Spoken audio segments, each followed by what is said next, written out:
ದೇಶದಲ್ಲಿ ಈ ಒಂದು ಲೋಕಸಭೆ ಚುನಾವಣೆ ಭಾಳ ಪ್ರತಿಷ್ಠಿತವಾಗಿ ಎಲ್ಲ ಪಕ್ಷಗಳು ತಗೊಂಡಿದೆ. ಅದರಲ್ಲಿ ಕರ್ನಾಟಕದಲ್ಲಿ 14 ಕ್ಷೇತ್ರಗಳು ಮುಗಿದು ಈ 23ನೇ ತಾರೀಕು ಇನ್ನೂ 16 ಕ್ಷೇತ್ರ ಇದಾವೆ. 14 ಬಂಧುಗಳೇ, ಈಗ ಎಲ್ಲರೂ ಮಾತಾಡ್ತಾ ಇದ್ದಾರೆ. ಈಗೆಲ್ಲ ಇಲ್ಲಿ ಬಂದಂಥ ಜನರಲ್ಲಿ 70% ರೈತರಿದ್ದಾರೆ. ಭಾರತ ದೇಶ ಅಂತಂದ್ರೆ ರೈತರ ಬೆನ್ನೆಲುಬು ಅಂತೇಳಿ ನಾವು ಹೇಳ್ತೀವಿ. ಒಂದು ಮಾತು ಹೇಳಕ್ ಬಯಸ್ತೀನಿ ನಿಮ್ಗೆ, ನಾಳೆ ಬೆಳಿಗ್ಗೆ ಹೋಗಿ ನಿಮ್ಮ ಹೊಲದಾಗ ಕಟ್ಟಿ ಮ್ಯಾಗ ನೀವು ಕೂತ್ಕೋರಿ. ನಮಗೆ ನಮ್ಮ ಹೊಲಕ್ಕೆ ಯಾರು ಸವಲತ್ತು ಕಳಿಸಿದ್ರು, ನಮಗೆ ಯಾರು ಸವಲತ್ತು ಮಾಡಿದ್ರು ಎಂಬ ನಿಟ್ಟಿನಲ್ಲಿ ಒಂದು 15 ನಿಮಿಷ ನೀವು ಲೆಕ್ಕ ಹಾಕ್ರಿ. ಇಡೀ ಭಾರತ ದೇಶದಲ್ಲಿ ಸಾಲ ಮನ್ನಾ ಮಾಡಬೇಕು ಅಂತೇಳಿ ಎಲ್ಲ ರಾಜ್ಯಗಳಿಂದ ಕೂಗಾಯಿತು. ಲಕ್ಷಾಂತರ ಜನ ದಿಲ್ಲಿದಾಗ ಹೋಗಿ ಏನದಲ್ಲ ಸಾಲ ಮನ್ನಾ ಮಾಡ್ರಿ ಅಂತೇಳಿ ಕೇಂದ್ರ ಸರ್ಕಾರ ಮ್ಯಾಗ ಭಾಳ ದೊಡ್ಡ ಪ್ರಮಾಣದಲ್ಲಿ ಒತ್ತಡ ಹಾಕಿದ್ರು. ಆದರೆ ಕೇಂದ್ರ ಸರ್ಕಾರ ಯಾವುದಕ್ಕೂ ಸೊಪ್ಪಾಕ್ಲಿಲ್ಲ. ಸಾಲ ಮನ್ನಾ ಎಲ್ರಿ ಮಾಡ್ಲಿಕ್ಕಾಗುತ್ತೆ ಅಂತಂದ್ರು.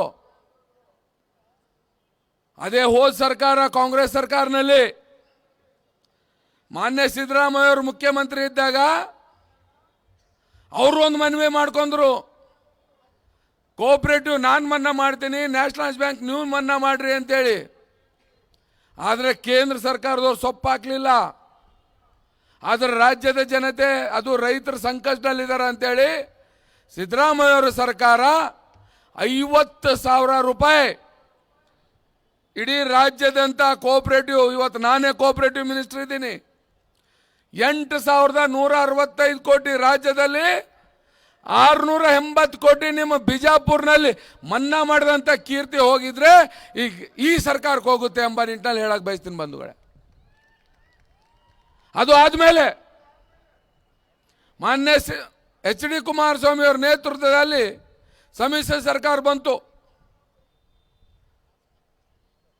ಕುಮಾರಸ್ವಾಮಿ ಅವರು, ಪರಮೇಶ್ವರ್ ಅವರು, ಎಲ್ಲ ಸಚಿವ ಸಂಪುಟದ ಸದಸ್ಯರು, ಮಾನ್ಯ ಮುಖ್ಯಮಂತ್ರಿಗಳು ಮತ್ತೆ ರಾಜ್ಯದ ರೈತರ ಸಂಕಷ್ಟದಲ್ಲಿದ್ದಾರೆ ಅಂತೇಳಿ 50,000 ಮನ್ನಾ ಮಾಡಿದ್ರು.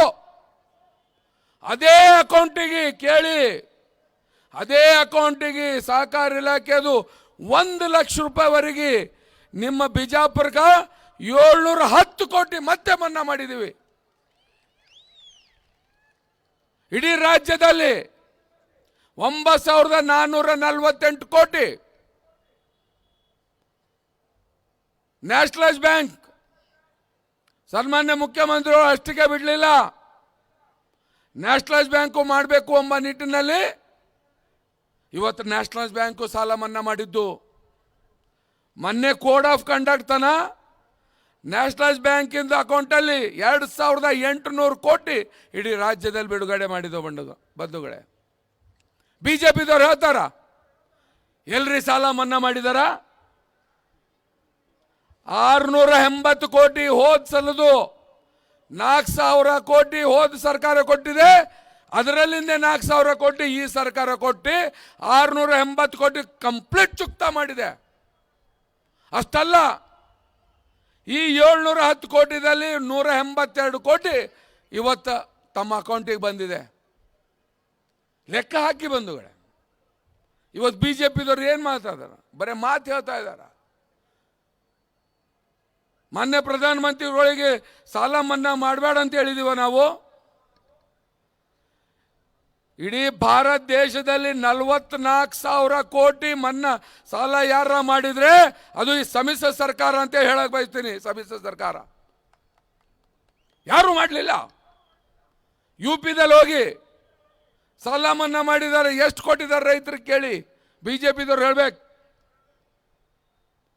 ಮಹಾರಾಷ್ಟ್ರದಲ್ಲಿ ಕೇಳಿ ಎಷ್ಟು ಕೊಟ್ಟಿದ್ದಾರೆ ಅಂತ ಹೇಳ್ಬೇಕು, ಪಕ್ಕದಲ್ಲೇ ಇದೆಯಲ್ಲ. ಇವತ್ತು ನೀವೆಲ್ಲರೂ ಕೂತ್ಕೊಂಡು ರೈತರ ಪರವಾಗಿ ಈ ಸರ್ಕಾರ ಏನು ಕೆಲಸ ಮಾಡ್ಕೋತ ಬಂದಿದೆ ಅದ್ರ ಬಗ್ಗೆ ಲೆಕ್ಕ ಹಾಕ್ತೀರಾ? ಈ ಸುಳ್ಳು ಹೇಳ್ಕೋತ ಹಿಂದೆ ಮಾನ್ಯ ಯಡಿಯೂರಪ್ಪ ಅವರು ಮುಖ್ಯಮಂತ್ರಿಯವರು ಇದ್ದಾಗ ಸಾಲ ಮನ್ನಾ ಮಾಡ್ಬೇಕಂದ್ರೆ ಏನು ಹೇಳಿದ್ರು? ನಮ್ಮಲ್ಲೇನು ಪ್ರಿಂಟಿಂಗ್ ಮಷಿನ್ ಅದೇನೋ ಅಂತ ಕೇಳಿರು. ಈಗ ತೋರಿಸ್ಬೇಕು 23ನೇ ತಾರೀಕು ಆ ಮಷಿನ್ ಮುಖಾಂತರ ಇವ್ರಿಗೆ ಎಲ್ಲಿ ಕಳಿಸೋದು ಅಲ್ಲಿ ಕಳಿಸ್ಬೇಕು.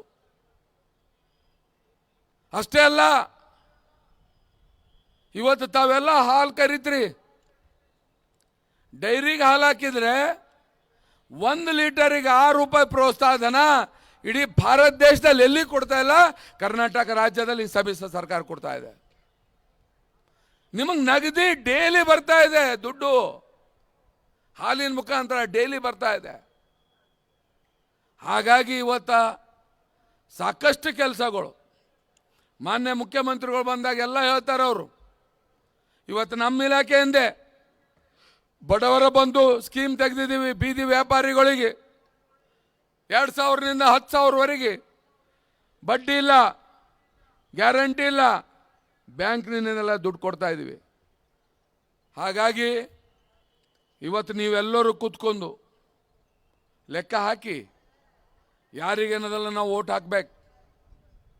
ಇವತ್ತು ಮಾತು ಎತ್ತಿದ್ರೆ ಇವತ್ತು ದಿಲ್ಲಿ ನೋಡ್ರಿ, ಮೋದಿಯವ್ರಿಗೆ ನೋಡ್ರಿ, ಇವ್ರಿಗೆ ನೋಡ್ರಿ ಎಂಬಲ್ಲ ಹೊಂಟ್ರ ಅವರು.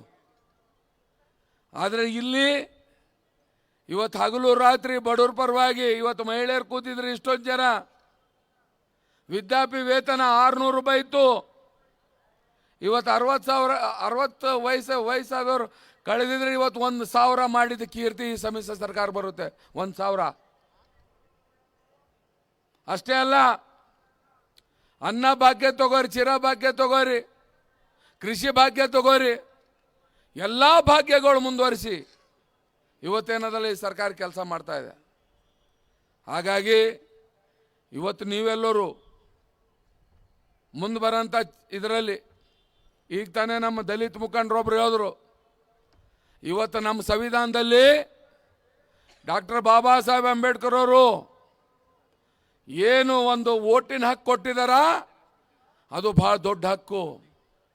ಯಾಕಂದ್ರೆ ಒಬ್ಬ ಟಾಟಾ ಬೂತ್ನಲ್ಲಿ ಹೋದ್ರು ಒಂದೇ ಓಟ್ ಹಾಕ್ತಾನ, ಒಬ್ರು ಕೂಲಿ ಮಾಡೋರು ಬೂತಿನಾಗ ಹೋದ್ರು ಒಂದೇ ಓಟ್ ಹಾಕ್ತಾರ. ಅಂತ ಒಂದು ದೊಡ್ಡ ಓಟ್ ಹಕ್ಕು ನೀವು 23ನೇ ತಾರೀಕು ಚಲಾವಣೆ ಮಾಡ್ಬೇಕು. ಇವತ್ತು ಮಂಗಳೂರಿನಲ್ಲಿ ನಿಂತಂತ MP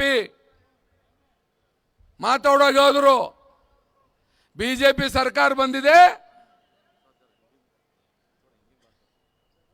ಬಿಜೆಪಿ ಸರ್ಕಾರ ಬಂದಿದೆ ಸಂವಿಧಾನ ಬದಲಾವಣೆ ಮಾಡ್ಲಕ್ಕ.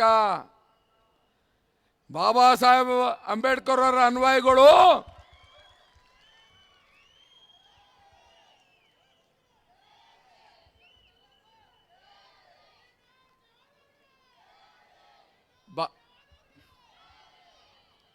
ಬಾಬಾ ಸಾಹೇಬ್ ಅಂಬೇಡ್ಕರ್ ಅವರ ಅನ್ವಯಿಗಳು 23ನೇ ತಾರೀಕು ತೋರಿಸ್ಬೇಕು.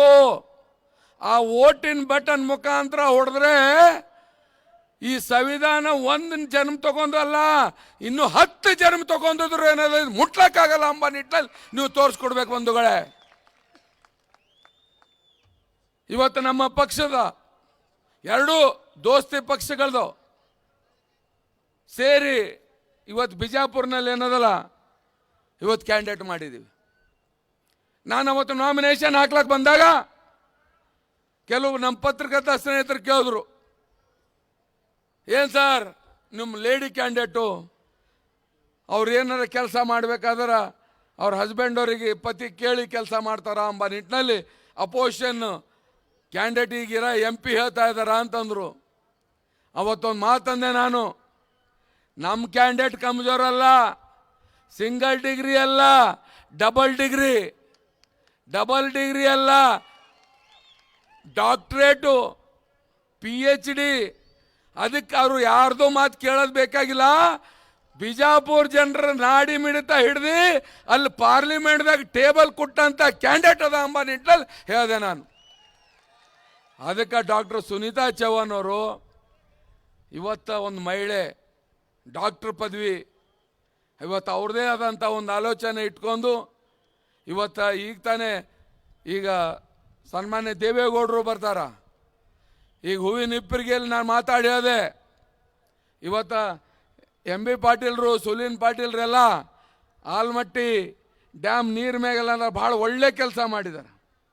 ಆದರೆ ಇವತ್ತ ಆಲಮಟ್ಟಿ ನೀರಿಗೆ ಇವತ್ತೊಂದು ಕಾಯಕಲ್ಪ ಕೊಟ್ಟಿದ್ದು ಯಾರ ಒಂದು ರಾಜ್ಯದಲ್ಲಿದ್ರೆ ಅದು ಸನ್ಮಾನ್ಯ ದೇವೇಗೌಡರು ಅಂತ ಹೇಳಕ್ ಬಯಸ್ತೀನಿ ಬಂಧುಗಳೇ. ದೇವೇಗೌಡರು ಅವ್ರು ಮುಖ್ಯಮಂತ್ರಿ ಇದ್ದಾಗ ಅಷ್ಟೇ ಅಲ್ಲ, ಅವ್ರು ಪ್ರಧಾನಮಂತ್ರಿ ಇದ್ದಾಗ ಲಾಲ್ ಬಹದ್ದೂರ್ ಶಾಸ್ತ್ರಿ ಅವರು ಫೌಂಡೇಶನ್ ಹಾಕಿದ್ದು ಅವ್ರು ಪ್ರಧಾನಮಂತ್ರಿ ಆಗಸ್ತಾನ 2500 ಕೋಟಿ ಬಂದಿತ್ತು. ಅವ್ರು 10 ತಿಂಗಳು ಪ್ರಧಾನಮಂತ್ರಿ ಟೈಮಲ್ಲಿ 8500 ಕೋಟಿ ಸಿಂಗಲ್ ಕೊಟ್ರು ಇಲ್ಲಿ. ಅದು ಸಾಧನೆ ಇವತ್ತು ನಾವು ನೆನೆಸ್ಬೇಕಾಗುತ್ತೆ. ಹಾಗಾಗಿ ಈ ಒಂದು ಸಮಯದಲ್ಲಿ ಇವತ್ತು ನೀವೆಲ್ಲರೂ ಸೇರಿ ಇವತ್ತು ನಮಗೆ ಭಾಳ ಖುಷಿ ಆಗುತ್ತೆ. ಯಾಕಂದ್ರೆ ಮೊನ್ನೆ ಒಂದು 4 ದಿವಸ ಮೊದಲು ಬಂದಾಗ ಇವತ್ತು ಎಂ ಬಿ ಪಾಟೀಲ್ರು, ನಾವು ಶಿವಾನಂದ ಪಾಟೀಲ್ರು ಎಲ್ಲ ಕಡೆ ಓಡಾಡಿದ್ದೀವಿ. ಇವತ್ತು ಈ ಜಿಲ್ಲೆಯಲ್ಲಿ ನೀರಾವರಿ ಬಗ್ಗೆದಾಗ ಬಹಳಷ್ಟು ಕಾಳಜಿ ವಹಿಸಿ ನೀರಾವರಿಯವ್ರ ಮಂತ್ರಿ ಇದ್ದಾಗ ಇವತ್ತೆಲ್ಲ ಜನ ಆಧುನಿಕ ಭಾಗೀರಥ ಎಂಬ ನಿಟ್ಟಿನಲ್ಲಿ ಒಂದು ಬಿರುದು ಕೊಟ್ಟು ಇವತ್ತು ಎಂ ಬಿ ಪಾಟೀಲ್ರಿಗೆಲ್ಲ ಭಾಳಷ್ಟು ಇದು ಮಾಡ್ತಾ ಇದ್ರು. ನಿಜಕ್ಕೂ ಇವತ್ತು ಮೆಚ್ಚಬೇ. ಯಾಕಂದರೆ ಸಮಯ ಸಿಕ್ಕಾಗ ಇವತ್ತು ಏನು ಮಾಡಿದ್ದೀವಿ ಎಂಬುದು ತೋರಿಸ್ಕೊಟ್ಟಿದ್ದಾರೆ. ಇವ್ರು 15-20 ವರ್ಷ ಉಳಿದು ಇವತ್ತು ಏನು ಅಂತೇಳಿ ಹುಡುಕ್ಬೇಕಾಯ್ತು ಅಂದ್ರೆ ಇನ್ನು ಮತ್ತಿಂಥ ಎಂ ಪಿಗಳು ಬೇಕೇನ್ರಿ ನಮಗೆ? ಅದಕ್ಕೆ ನಿಮಗೊಂದು ಮಾತು ಹೇಳ್ತೀನಿ. ಇವತ್ತ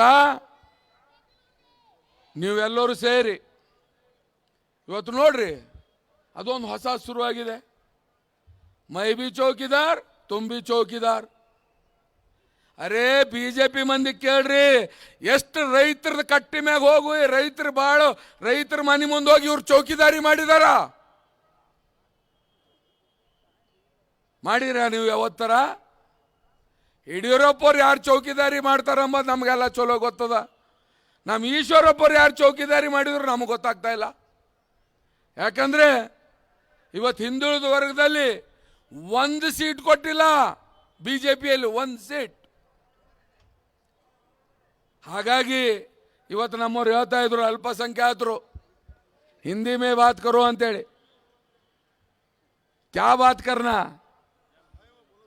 देखो अभी बीजेपी वालों को मालूम हो गया, एक बैकवर्ड में सीट नहीं है, एक माइनॉरिटी का तो उन्होंने छीते भी नहीं. मगर अभी हिंदुस्तान में जब देवेगौड़ा साहब मुहूर्त निकाल के ये समिश्र सरकार का हाथ जो है ना कुमार स्वामी के हाथ में दिए, पूरा हिंदुस्तान के कांग्रेस और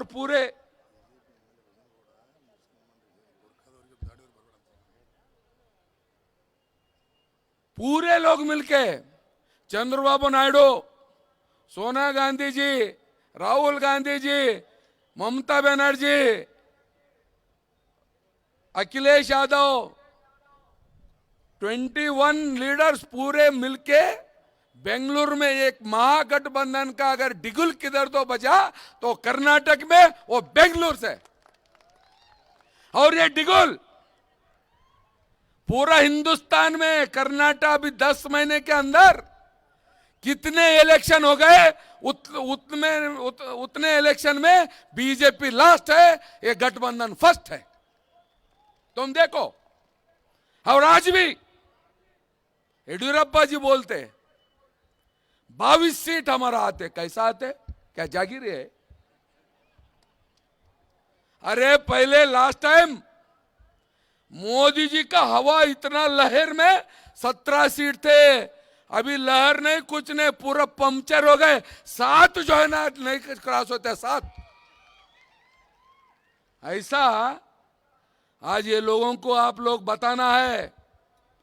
घर घर से एक आदमी उठ के वोट डालना है, और आने वाले दिन ये सबका रहेगा. सबका साथ सबका विकास. क्या हो गए? कितने लाख आ गए आपके अकाउंट में? 15 लाख भेजते बोले थे, आए क्या बहन जी? 15 लाख आ गए? नहीं आए. नौकरी देते बोले लाए। अभी एमपी साहब इधर के मिनिस्टर है, सभी है, कितने फैक्ट्रियां लाए, कितने लोगों को जो है ना नौकरी दिलाए। ये कुछ नहीं हुआ। माननीय मुख्यमंत्री जी आ गए। ಅದಕ್ಕೆ ತಮಗೆಲ್ಲರಿಗೆ ನಾನು ಮತ್ತೊಂದು ಸಲ ವಿನಂತಿ ಮಾಡ್ಕೋತೀನಿ, 23ನೇ ತಾರೀಕಿಗೆ ಭಾರಿ ಬಹುಮತದಿಂದ ಭತ್ತದ ಹೊರೆ ಹೊತ್ತ ರೈತ ಮಹಿಳೆಗೆ ಓಟ್ ಹಾಕಿ ನಮ್ಮ ಕ್ಯಾಂಡಿಡೇಟ್ ಗೆಲ್ಲಿಸಬೇಕು ಅಂತ ಹೇಳಿ ವಿನಂತಿ ಮಾಡ್ತೀನಿ. ಜೈ ಹಿಂದ್, ಜೈ ಕರ್ನಾಟಕ. ತುಂಬಾ ಧನ್ಯವಾದಗಳು ಸನ್ಮಾನ್ಯ ಶ್ರೀ ಬಂಡೆಪ್ಪ ಕಾಶೆಂಪುರ ಸಾಹೇಬರಿಗೆ. ಈಗ ಕರ್ನಾಟಕ ಸರ್ಕಾರದ ಜನಪ್ರಿಯ ಮುಖ್ಯಮಂತ್ರಿಗಳಾದ ಸನ್ಮಾನ್ಯ ಶ್ರೀ ಎಚ್.ಡಿ. ಕುಮಾರಸ್ವಾಮಿ ಅವರು ಆಗಮಿಸಲಿದ್ದಾರೆ. ತಾವೆಲ್ಲ ಚಪ್ಪಾಳೆ ತಟ್ಟುವ ಮೂಲಕ ಅವರನ್ನು ಸ್ವಾಗತ ಮಾಡಬೇಕೆಂದು ಕೇಳಿಕೊಳ್ಳುತ್ತೇನೆ. ಎಚ್.ಡಿ. ಕುಮಾರಸ್ವಾಮಿ ಅವರಿಗೆ, ಎಚ್.ಡಿ. ಕುಮಾರಸ್ವಾಮಿ ಅವರಿಗೆ, ಡಾಕ್ಟರ್ ಎಂ.ಬಿ. ಪಾಟೀಲ್ ಸಾಹೇಬರಿಗೆ, ಡಾಕ್ಟರ್ ಎಂ.ಬಿ. ಪಾಟೀಲ್ ಸಾಹೇಬರಿಗೆ,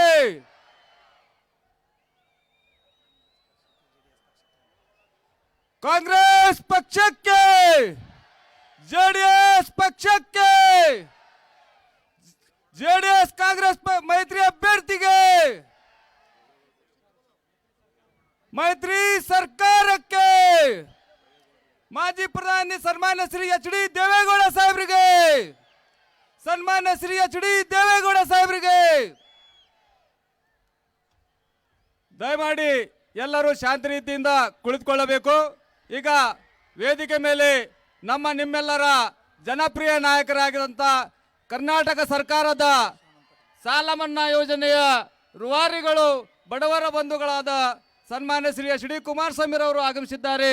ಅದೇ ತರನಾಗಿ ಬಡವರ ಬಂಧು, ನೀರಾವರಿ ಹರಿಕಾರ, ಆಧುನಿಕ ಭಗೀರಥ ಕರ್ನಾಟಕ ಸರ್ಕಾರದ ಗೃಹ ಸಚಿವರಾದಂಥ ಸನ್ಮಾನ್ಯ ಶ್ರೀ ಡಾಕ್ಟರ್ ಎಂ.ಬಿ. ಪಾಟೀಲ್ ಸಾಹೇಬರು ಆಗಮಿಸಿದ್ದಾರೆ.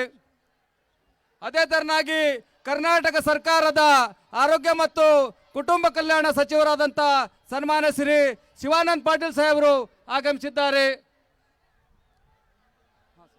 ಈಗ ತಮ್ಮನ್ನುದ್ದೇಶಿಸಿ ಆಧುನಿಕ ಭಗೀರಥ ಗೃಹ ಸಚಿವರಾದಂಥ ಸನ್ಮಾನ್ಯ ಶ್ರೀ ಎಂ.ಬಿ. ಪಾಟೀಲ್ ಸಾಹೇಬರು ತಮ್ಮನ್ನುದ್ದೇಶಿಸಿ ಮಾತನಾಡಬೇಕೆಂದು ಅವರಲ್ಲಿ ವಿನಂತಿಸುತ್ತೇನೆ.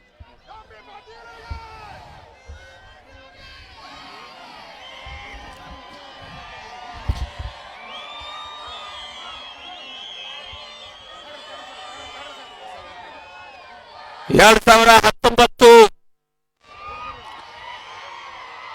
ಲೋಕಸಭಾ ಚುನಾವಣೆ ನಮ್ಮ ಮೈತ್ರಿ ಪಕ್ಷದ ಅಭ್ಯರ್ಥಿಯಾದಂತಹ ಶ್ರೀಮತಿ ಸುನಿತಾ ದೇವಾನಂದ್ ಚೌಹಾಣ್ ಅವರಿಗೆ ಇವತ್ತು ಐತಿಹಾಸಿಕ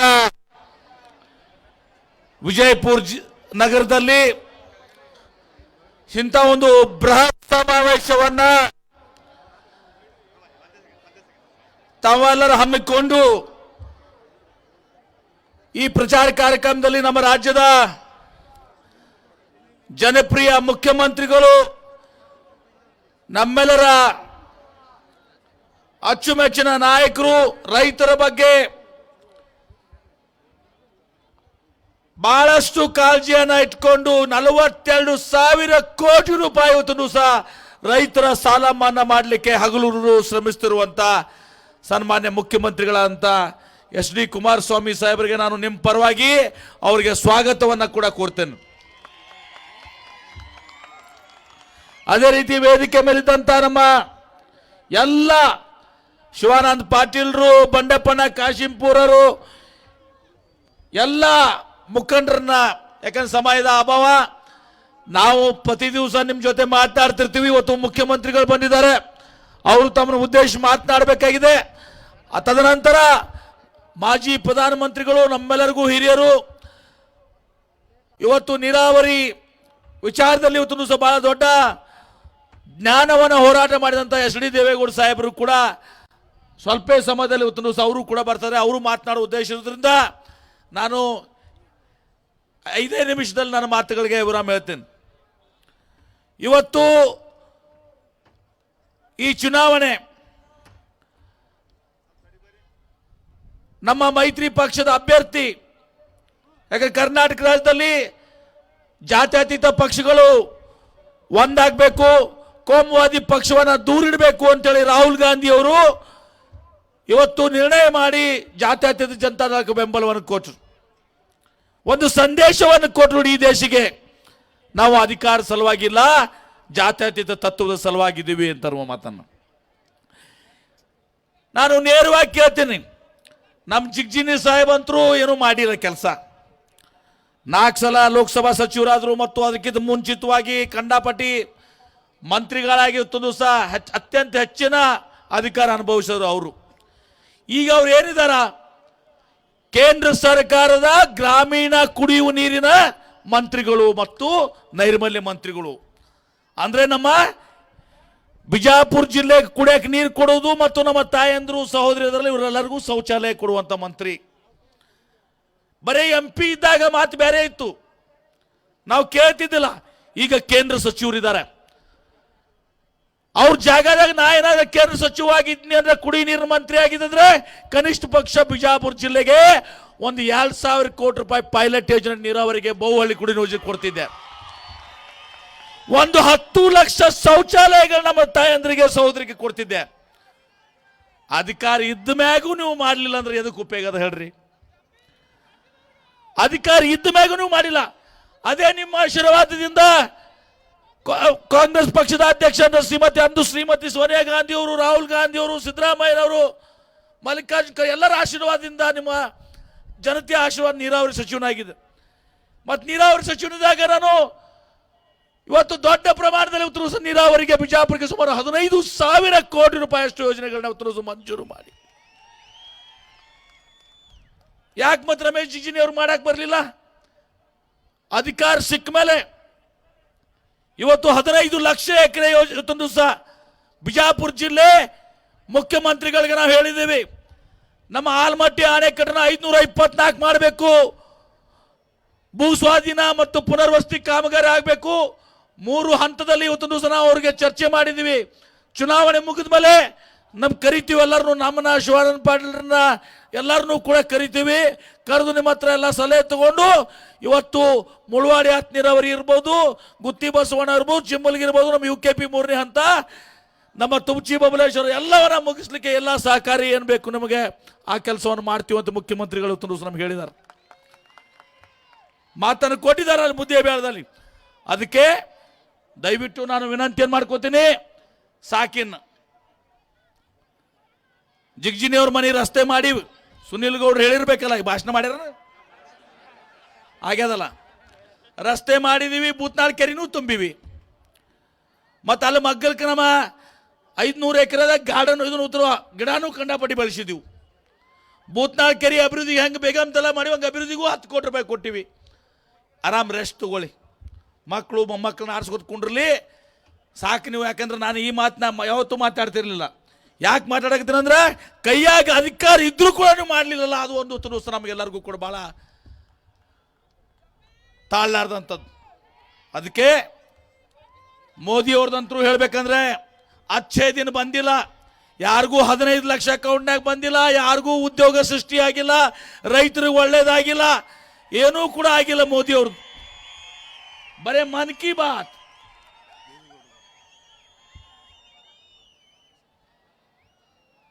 ನಮ್ಮೆಲ್ಲರ ಕರ್ನಾಟಕ ರಾಜ್ಯದ ಗೌರವದ ಒಂದು ಸಂಕೇತ, ನಮ್ಮ ರಾಜ್ಯದಿಂದ ಇವತ್ತೊಂದು ಸಹ ಈ ದೇಶದ ಪ್ರಧಾನಮಂತ್ರಿ ಆದಂಥವರು ನಮ್ಮೆಲ್ಲರಿಗೂ ಹಿರಿಯರು ನೀರಾವರಿ ಬಗ್ಗೆ ಅಪಾರವಾದಂಥ ಕಾಳಜಿಯನ್ನ ಬದ್ಧತೆಯನ್ನು ಹೊಂದಿದಂಥ ನಮ್ಮೆಲ್ಲರ ನೆಚ್ಚಿನ ನಾಯಕರಾದಂಥ ಹಿರಿಯಂತ SD ದೇವೇಗೌಡ ಸಾಹೇಬರು ಬಂದಿದ್ದಾರೆ. ಅವ್ರಿಗೆ ತಮ್ಮೆಲ್ಲರ ಪರವಾಗಿ ನಾನು ಹೃತ್ಪೂರ್ವಕವಾಗಿ ಇವತ್ತು ಸಹ ಸ್ವಾಗತವನ್ನು ಕೋರ್ತೇನೆ.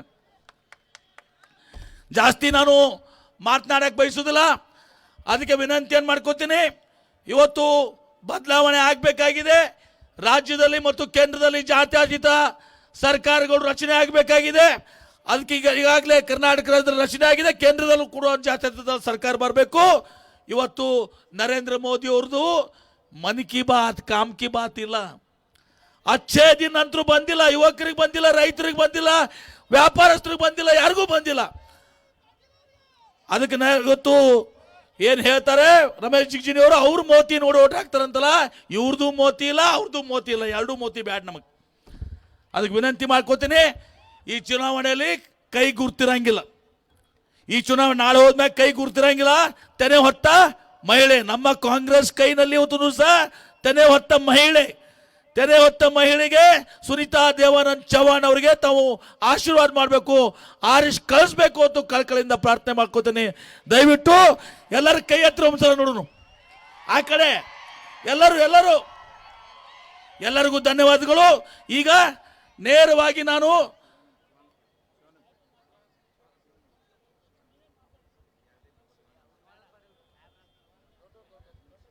ಹಿರಿಯರಾದಂಥ ಈ ನಮ್ಮ ರಾಜ್ಯದ ಹೆಮ್ಮೆ ಮಾಜಿ ಪ್ರಧಾನಮಂತ್ರಿಗಳು, ರೈತರ ಪರವಾಗಿ ನೀರಾವರಿಗೆ ಅಪಾರವಾದ ಜ್ಞಾನವನ್ನು ಬದ್ಧತೆಯನ್ನು ಹೊಂದಿದಂಥ ಹೋರಾಟಗಾರರಾದಂಥ ಸನ್ಮಾನ್ಯ ಶ್ರೀ ಎಚ್ ಡಿ ದೇವೇಗೌಡ ಸಾಹೇಬರು ತಮ್ಮನ್ನು ಉದ್ದೇಶಿಸಿ ಇವತ್ತೊಂದು ಸಲ ಮಾತನಾಡ್ತಾರೆ.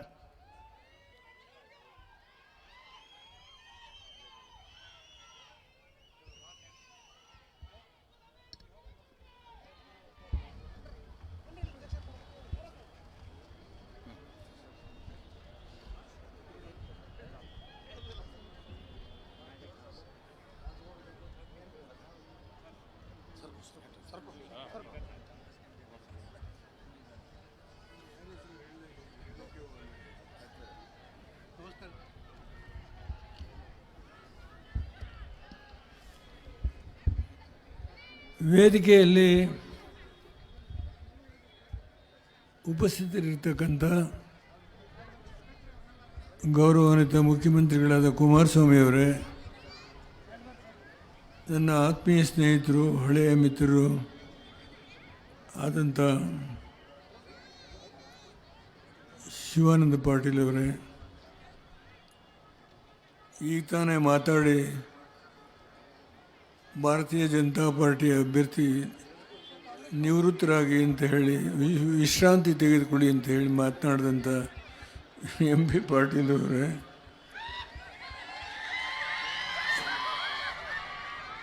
ಮನಗೊಳ್ಳಿ ಕಾಕಾ ಅವರೇ,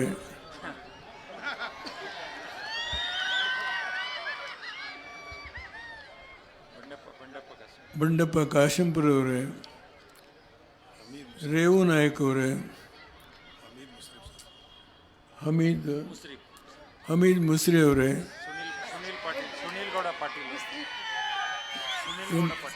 ಹಿಮನ್ಗೌಡ ಪಾಟೀಲ್ ಅವರೇ,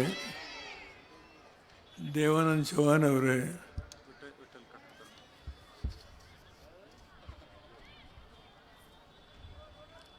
ರಾಜು ಅಲಗೂರ್ ಅವರೇ, ರಾಥೋಡ್ ಅವರೇ, BG ಪಾಟೀಲ್ ಅವರೇ,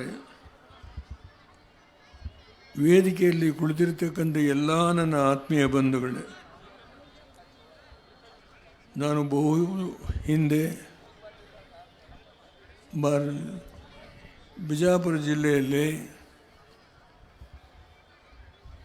ನಮ್ಮೆಲ್ಲ ಹಳೆಯ ಸ್ನೇಹಿತರ ಜೊತೆ ರಾಜಕೀಯ ಹೋರಾಟ ಮಾಡಿದಂಥ ದಿನ ನೆನೆಸ್ಕೊಳ್ತೇನೆ.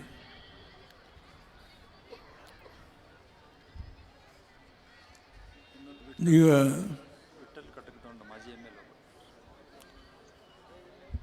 ಹೆಸರು ಹೇಳ್ತಾ ಇದ್ದಾರೆ, ಮಾಜಿ MLAಗಳು ಹೆಸರು ಹೇಳಿಲ್ಲ ಅಂತ ಹೇಳಿ. ಕಟಕ್ MB ಪಾಟೀಲ್ ಅವರು BM ಪಾಟೀಲ್ ಅವರ ಪುತ್ರ. ನಾನು ಅವರು ಭಾಳ ದಿನಗಳ ಕಾಲ ರಾಜಕೀಯ ಮಾಡಿದ್ದೇವೆ. ಅದಕ್ಕೆ ಮುಂಚೆ ಗುಡ್ದಿನಿಯರು, ಮೆಳ್ಳಿಗೇರಿ ಅದೊಂದು ಕಾಲ. ಈಗ ಒಂದು ಕಡೆ ಶಿವಾನಂದ ಪಾಟೀಲ್ ಇದ್ದಾರೆ, ಒಂದು ಕಡೆ MB ಪಾಟೀಲ್ ಇದ್ದಾರೆ, ಗೃಹ ಮಂತ್ರಿಗಳು, ಆರೋಗ್ಯ ಮಂತ್ರಿಗಳು ಶಿವಾನಂದ ಪಾಟೀಲ್ ಅವರು, ಮನಗೊಳ್ಳಿ ಅವರು ತೋಟಗಾರಿಕೆ ಮಂತ್ರಿಗಳು. 3 ಜನ ಮಂತ್ರಿಗಳಿರ್ತಕ್ಕಂಥ ಈ ಕ್ಷೇತ್ರದಲ್ಲಿ 4 ಜನ ಗೆದ್ದಿರ್ತಕ್ಕಂಥ MLAಗಳು ಇರ್ತಕ್ಕಂಥ ಈ ಕ್ಷೇತ್ರದಲ್ಲಿ ಅನೇಕ ಜನ ಕಾಂಗ್ರೆಸ್ಸು ಮತ್ತು ಜೆ ಡಿ ಎಸ್ನ ಹಿರಿಯ ಮುಖಂಡರಿರ್ತಕ್ಕಂಥ ಈ ಕ್ಷೇತ್ರದಲ್ಲಿ ತೆನೆ ಹೊತ್ತ ಮಹಿಳೆ, ಒಂದು ಕಾಲದಲ್ಲಿ ತೆನೆ ಹೊತ್ತಂಥ ಮಹಿಳೆಗೆ ತುಂಬ ಶಕ್ತಿ ಇತ್ತು. ಈಗ ಸೋನಿಯಾ ಗಾಂಧಿಯವರು, ರಾಹುಲ್ ಗಾಂಧಿಯವರು ಈ ದೇಶದಲ್ಲಿರ್ತಕ್ಕಂಥ ಮೋದಿಯವರ ಕೆಟ್ಟ ಆಡಳಿತದ ವಿರುದ್ಧ ಎರಡೂ ಪಕ್ಷಗಳು ಒಂದುಗೂಡಿ ಸರ್ಕಾರ ಮಾಡಬೇಕು ಅಂತೇಳಿ ದೆಹಲಿಯಿಂದ ಅವರ ಪ್ರತಿನಿಧಿಗಳು ಗುಲಾಬ್ ನಬಿ ಆಜಾದ್ ಅವರು, ಅದ್ರ ಜೊತೆಗೆ ರಾಜಸ್ಥಾನದ ಇಂದು ಮುಖ್ಯಮಂತ್ರಿ ಆಗಿರ್ತಕ್ಕಂಥ ಗೆಹ್ಲೋಟ್ ಅವರು ಬೆಂಗಳೂರಿಗೆ ಕಳಿಸ್ಕೊಟ್ಟು ಅವರು ನನ್ನ ಬಳಿ ಚರ್ಚೆ ಮಾಡಿದ್ರು. ಕುಮಾರಸ್ವಾಮಿ ಅವರನ್ನು ಮುಖ್ಯಮಂತ್ರಿ ಮಾಡಲಿಕ್ಕೆ ಸೂಚನೆ ಕೊಟ್ಟಿದ್ದಾರೆ, ನೀವು ಒಪ್ಪಿಗೆ ಕೊಡಬೇಕು ಅಂತ ಹೇಳಿ. ನಾನು ಆ ಸಂದರ್ಭದಲ್ಲಿ ಹಿರಿಯರಾದ ಅನೇಕ ಜನ ಕಾಂಗ್ರೆಸ್ ಮುಖಂಡರುಗಳಿದ್ದರು, ಸಿದ್ದರಾಮಯ್ಯನವರು ಜೊತೆಲೇ ಇದ್ದರು. ನೀವು ಬೇರೆ ಯಾರನ್ನಾದರೂ ಮಾಡಿ, ನಮ್ಮದು ಕೇವಲ 37 ಸಂಖ್ಯಾಬಲ ಇದೆ, ನಿಮ್ಮದು ದೊಡ್ಡ ಪಾರ್ಟಿ 78 ಜನ ತಾವು ಸದಸ್ಯರುಗಳಿದ್ದೀರಿ, ಹಿರಿಯ ಮುಖಂಡರುಗಳಿದ್ದಾರೆ, ಯಾರನ್ನಾದರೂ ಮಾಡಿ ಅಂತೇಳಿ ಭಾಳ ವಿನಂತಿ ಮಾಡಿದೆ. ಆದರೆ ಸೋನಿಯಾ ಗಾಂಧಿಯವರು, ರಾಹುಲ್ ಗಾಂಧಿಯವರ ಮುಂದಾಲೋಚನೆ, ಮೋದಿಯವರು ಕಾಂಗ್ರೆಸ್ ಮುಕ್ತ ಭಾರತ ಮಾಡ್ತೇನೆ ಅಂತ ಹೇಳಿ ದೊಡ್ಡ ನಾನು ಮಹಾನಾಯಕ ಅಂತ ಹೇಳಿಕೊಳ್ಳೋ ಸನ್ನಿವೇಶ ಇತ್ತು. ಆ ಸಂದರ್ಭದಲ್ಲಿ ನಾನು ಸೂಕ್ಷ್ಮವಾಗಿ ಗಮನಿಸ್ತಾ ಇದ್ದೆ ಅವರ ಮಾತುಗಳ ವೈಖರಿ, ಅವರು ಹೇಗೆ ಈ ರಾಷ್ಟ್ರ ಸ್ವಾತಂತ್ರ್ಯಕ್ಕೆ ತಂದುಕೊಟ್ಟಂಥ ಒಂದು ಮಹಾತ್ಮ ಗಾಂಧಿಯವರ ನೇತೃತ್ವದಲ್ಲಿ ಸ್ವಾತಂತ್ರ್ಯ ಪಡೆದಂಥ ಒಂದು ಪಕ್ಷವನ್ನು ಸಂಪೂರ್ಣವಾಗಿ ಕಾಂಗ್ರೆಸ್ ಮುಕ್ತ ಭಾರತ ಮಾಡ್ತೀನಿ ಅಂತ ಹೇಳುವ ಆ ಒಂದು ಎದೆಗಾರಿಕೆ, ಅವ್ರಿಗೆ ಗರ್ವ ಅಂತ ಹೇಳಿದರೆ ತಪ್ಪಾಗಲಾರದು, ಯಾರು ಅನ್ಯತಾ ಭಾವನೆ ಮಾಡಬೇಡಿ. ಅವರ ಮಾತಿನ ವೈಖರಿ, ನಾನು ಮತ್ತು ಹಳೆಯ ಕಾಂಗ್ರೆಸ್ಸಿಗ ಅದೊಂದು ಇತಿಹಾಸ ಬೇರೆ ಇದೆ. ಆದರೆ ಇದನ್ನೆಲ್ಲ ನಾವು ಮನಸ್ಸಿನಲ್ಲೇ ಯೋಚನೆ ಮಾಡಿ ಕುಮಾರಸ್ವಾಮಿಯವರು ಓದ್ ತಗೊಳ್ಳುವಾಗ ಈ ರಾಷ್ಟ್ರದಲ್ಲಿರ್ತಕ್ಕಂಥ 6 ಜನ ಮುಖ್ಯಮಂತ್ರಿಗಳು ಭಾರತೀಯ ಜನತಾ ಪಾರ್ಟಿನ ತೆಗಿಲೇಬೇಕು ಅಂತ ಹೇಳುವ 6 ಜನ ಮುಖ್ಯಮಂತ್ರಿಗಳು, ಸುಮಾರು 21 ಜನ ಪ್ರಾದೇಶಿಕ ಪಕ್ಷಗಳ ನಾಯಕರುಗಳು, ಶರದ್ ಪವಾರ್ ಸೇರಿದಂತೆ, ಮಾಯಾವತಿಯವರು ಸೇರಿದಂತೆ, ಅಖಿಲೇಶ್ ಯಾದವ್ ಅವರು, ತೇಜಸ್ವಿ ಯಾದವ್ ಅವರು, ಅಲ್ಲಿ ಮಮತಾ ಬ್ಯಾನರ್ಜಿಯವರು, ನಮ್ಮ ಚಂದ್ರಬಾಬು ನಾಯ್ಡು ಅವರು, ಹೀಗೆ ರಾಷ್ಟ್ರದ ಎಲ್ಲ ಸೆಕ್ಯುಲರ್ ಪಾರ್ಟಿಗಳ ಮುಖಂಡಗಳನ್ನು ಕರೆಸಿ ಒಂದೇ ವೇದಿಕೆಯಲ್ಲಿ ನಾವು ಮತ್ತು ಸೋನಿಯಾ ಗಾಂಧಿಯವರು, ರಾಹುಲ್ ಗಾಂಧಿಯವರ ನಾಯಕತ್ವದಲ್ಲಿ ಹೊಸ ಸರ್ಕಾರ ರಚನೆ ಆಯಿತು.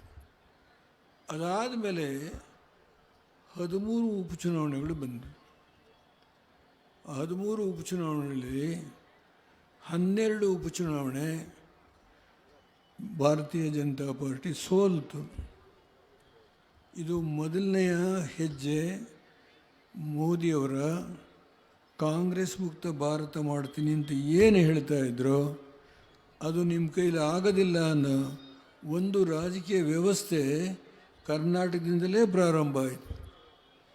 ಅದಾದಮೇಲೆ 5 ರಾಜ್ಯಗಳಲ್ಲಿ ಚುನಾವಣೆ ಆಯಿತು. 2 ಸಣ್ಣ ರಾಜ್ಯಗಳಲ್ಲಿ ಬೇರೆ ಬೇರೆ ಪಕ್ಷಗಳು ಬಂದಿದ್ದಾವೆ. 3 ರಾಜ್ಯಗಳು ಮಧ್ಯಪ್ರದೇಶ, ಇವತ್ತು ರಾಜಸ್ಥಾನ್, ಛತ್ತೀಸ್ಗಢಲ್ಲಿ ಕಾಂಗ್ರೆಸ್ ಸರ್ಕಾರ 20 ವರ್ಷ 15 ವರ್ಷ ಆದಮೇಲೆ ಮೊದಲನೇ ಬಾರಿಗೆ ಕಾಂಗ್ರೆಸ್ ಸರ್ಕಾರ ಬಂತು. ಈ ಹಿನ್ನೆಲೆಯಲ್ಲಿ ಮೈತ್ರಿ ಸರ್ಕಾರ ಈ ರಾಜ್ಯದಲ್ಲಿ ಏನು ಇವತ್ತು ಆಡಳಿತ ನಡೆಸ್ತಾ ಇದ್ದಾರೆ, ಸಿದ್ದರಾಮಯ್ಯನವರು ಮಾಡಿದಂಥ ಎಲ್ಲ ಬಡವರ ಪರವಾಗಿ ಮಾಡಿದಂಥ ಎಲ್ಲ ಕೆಲಸಗಳನ್ನು ಮುಂದುವರಿಸಿದ್ರ ಜೊತೆಗೆ 8,500 ಕೋಟಿ ಸಾಲ ಕೂಡ ಮನ್ನಾ ಮಾಡಿದರು ಸಿದ್ದರಾಮಯ್ಯನವರು. 50,000 ರೂಪಾಯಿವರೆಗೆ ರೈತರ ಸಾಲ ಮನ್ನಾ ಮಾಡ್ತೀನಿ ಸೊಸೈಟಿದು ಅಂತೇಳಿ ಅದನ್ನೆಲ್ಲ ಮುಂದುವರಿಸ್ಕೊಂಡು ಈಗ ಕುಮಾರಸ್ವಾಮಿಯವರು ಏನೇನು ಮಾಡಿದ್ದಾರೆ ಅನ್ನೋದ್ರ ವಿಷಯದ ಬಗ್ಗೆ ಮಾತನಾಡ್ತಾರೆ. ಆದರೆ ಒಂದು ಹಳೆಯ ದಿನಗಳನ್ನು ನೆನೆಸ್ಕೊಳ್ತೀನಿ ನಾನು. ಇಲ್ಲಿ ಬಿಜಾಪುರ ಟೌನ್ನಲ್ಲಿ BM ಪಾಟೀಲ್ ಇದ್ದಾಗ ಒಬ್ಬರು ಮುಸ್ಲಿಂ ಶಾಸಕರು ಬಕ್ಷಿ ಅಂತ ಹೇಳಿ ನನ್ನ ಕಾಲದಲ್ಲಿ ಗೆದ್ದಿದ್ರು. ಅದಾದಮೇಲೆ ಯಾವುದೇ ಮೈನಾರಿಟಿ ಕಮ್ಯುನಿಟಿಲಿ ಗೆದ್ದಿರಲಾರ್ದು ಅಂತ ನಾನು ತಿಳ್ಕೊಳ್ತೇನೆ. ನಾವು ಮೈನಾರಿಟಿ ಕಮ್ಯುನಿಟಿಗೆ ದೇಶದಲ್ಲಿ ಏನು ರಿಸರ್ವೇಷನ್ ರಾಜಕೀಯವಾಗಿ ಆಮೇಲೆ ಸಾಮಾಜಿಕವಾಗಿ ಸರ್ಕಾರಿ ಹುದ್ದೆಗಳಲ್ಲಿ ರಾಜಕೀಯ ಸ್ಥಾನಮಾನಗಳು ವಿದ್ಯಾಭ್ಯಾಸಕ್ಕೆ MBBS BE ಈ ಥರ ಹೈಯರ್ ಕೋರ್ಸಸ್ಗೆ 4% ರಿಸರ್ವೇಷನ್ ಕೊಟ್ಟಿದ್ದು. ಅದರ ಹಿನ್ನೆಲೆಯಲ್ಲಿ ಇವತ್ತು ಈ ದೇಶದಲ್ಲಿ ಏನೇನು ನಡೀತಾ ಇದೆ ಅನ್ನೋದ್ರ ಬಗ್ಗೆ ನಾನು ಚರ್ಚೆ ಮಾಡಲಿಕ್ಕೆ ಹೋಗೋದಿಲ್ಲ. ನಮ್ಮ ತಾಯಂದಿರು ಕೂತಿದ್ದಾರೆ. ಮಹಿಳೆಯವರಿಗೆ ಸಿದ್ದರಾಮಯ್ಯ ನಾನು ಒಟ್ಟಿಗೆ ಇದ್ವಿ. JH Patel deputy CM, MP Prakash ಅವರು ಗ್ರಾಮೀಣಾಭಿವೃದ್ಧಿ ಸಚಿವರು. ಆವತ್ತಿನ ಕಾಲದಲ್ಲಿ ನಾವು ಏನು ತೀರ್ಮಾನ ಮಾಡಿದ್ವಿ ಅಂದರೆ ಹೆಣ್ಣು ಮಕ್ಕಳಿಗೆ 33% ತಾಲೂಕು, ಜಿಲ್ಲಾ ಪಂಚಾಯತಿ, ನಗರ ಪಾಲಿಕೆ, ನಗರಸಭೆ ಈ ಎಲ್ಲ ಸ್ಥಾನಗಳನ್ನು ಕೊಡ್ತಕ್ಕಂಥ ಮೀಸಲಾತಿನ ಜಾರಿಗೆ ತಂದ್ವಿ.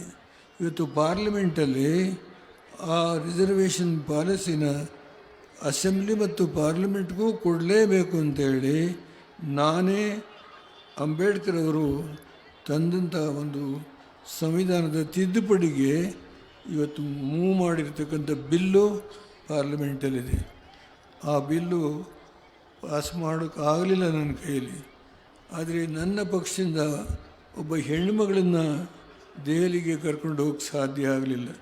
ಈ ಮೈತ್ರಿ ಪಕ್ಷ ಇವತ್ತು ರಾಜಕೀಯ ಹೋರಾಟದಲ್ಲಿ ಈ ಜಿಲ್ಲೆ ಒಂದು ಹೆಣ್ಣುಮಗಳು ಇವತ್ತು ಸುನೀತಾ ಚೌಹಾಣ್ ಅವ್ರನ್ನ ಕರ್ಕೊಂಡು ಹೋಗಲಿಕ್ಕೆ ನೀವೆಲ್ಲ ಆಶೀರ್ವಾದ ಮಾಡಿದ್ರೆ ಬಹುಶಃ ನನಗೊಂದು ಹೆಮ್ಮೆ ಅಂತ ಹೇಳಿ ನಾನು ಸಂತೋಷ. ನಾನು ಉತ್ಪ್ರೇಕ್ಷೆಯ ಮಾತನಾಡಲ್ಲ. ನಾನು ಒಬ್ಬನೇ ಮಾಡಲಿಕ್ಕಾಗಲ್ಲ ಮುಖ್ಯಮಂತ್ರಿಯಾಗಿ. JH ಪಟೇಲರು, ಸಿದ್ದರಾಮಯ್ಯನವರು, ಜಾಲಪ್ಪನವರು, ಸಿಂಧ್ಯಾ ಅವರು, ಪ್ರಕಾಶ್ ಅವರು ನಾವೆಲ್ಲ ಒಟ್ಟು ಸೇರಿ ತೀರ್ಮಾನ ಮಾಡಿ ಈ ಸಮುದಾಯಕ್ಕೆ ಅನೇಕ ಜಾತಿಗಳಿಗೆ ಸಣ್ಣ ಸಣ್ಣ ಸಮಾಜಕ್ಕೆ ಶಕ್ತಿ ಕೊಡಲೇಬೇಕು ಅಂತೇಳಿ ತೀರ್ಮಾನ ಮಾಡಿದ್ವಿ. ಅಂದರೆ ಇವತ್ತು ಜಿಲ್ಲಾ ಪಂಚಾಯತಿ, ತಾಲೂಕು ಪಂಚಾಯತಿಯೊಳಗೆ ಯಾವುದೇ ಸಮಾಜ ಇರಲಿ ಅವರಿಗೆ ರೊಟೇಷನ್ ಮೇಲೆ ಆ ಸ್ಥಾನಮಾನ ಸಿಗ್ತಕ್ಕಂಥ ಕೆಲಸ ಮಾಡಿದ್ದೇವೆ. ನಾನು ನೀರಾವರಿ ಮಂತ್ರಿಯಾಗಿ ಏನು ಹೋರಾಟ ಮಾಡಿದೆ ಅದೆಲ್ಲ ಅನೇಕ ಹಿರಿಯರಿಗೆ ಗೊತ್ತಿದೆ. ಬಹುಶಃ 30 ವರ್ಷದಿಂದ ಈಚೆ ಇರ್ತಕ್ಕಂಥ ನಮ್ಮ ಯುವಕರಿಗೆ ದೇವೇಗೌಡರು ಏನು ಮಾಡಿದ್ರು ಅಂತ ಗೊತ್ತಿಲ್ಲ. ದಯಮಾಡಿ ಕ್ಷಮಿಸಿ.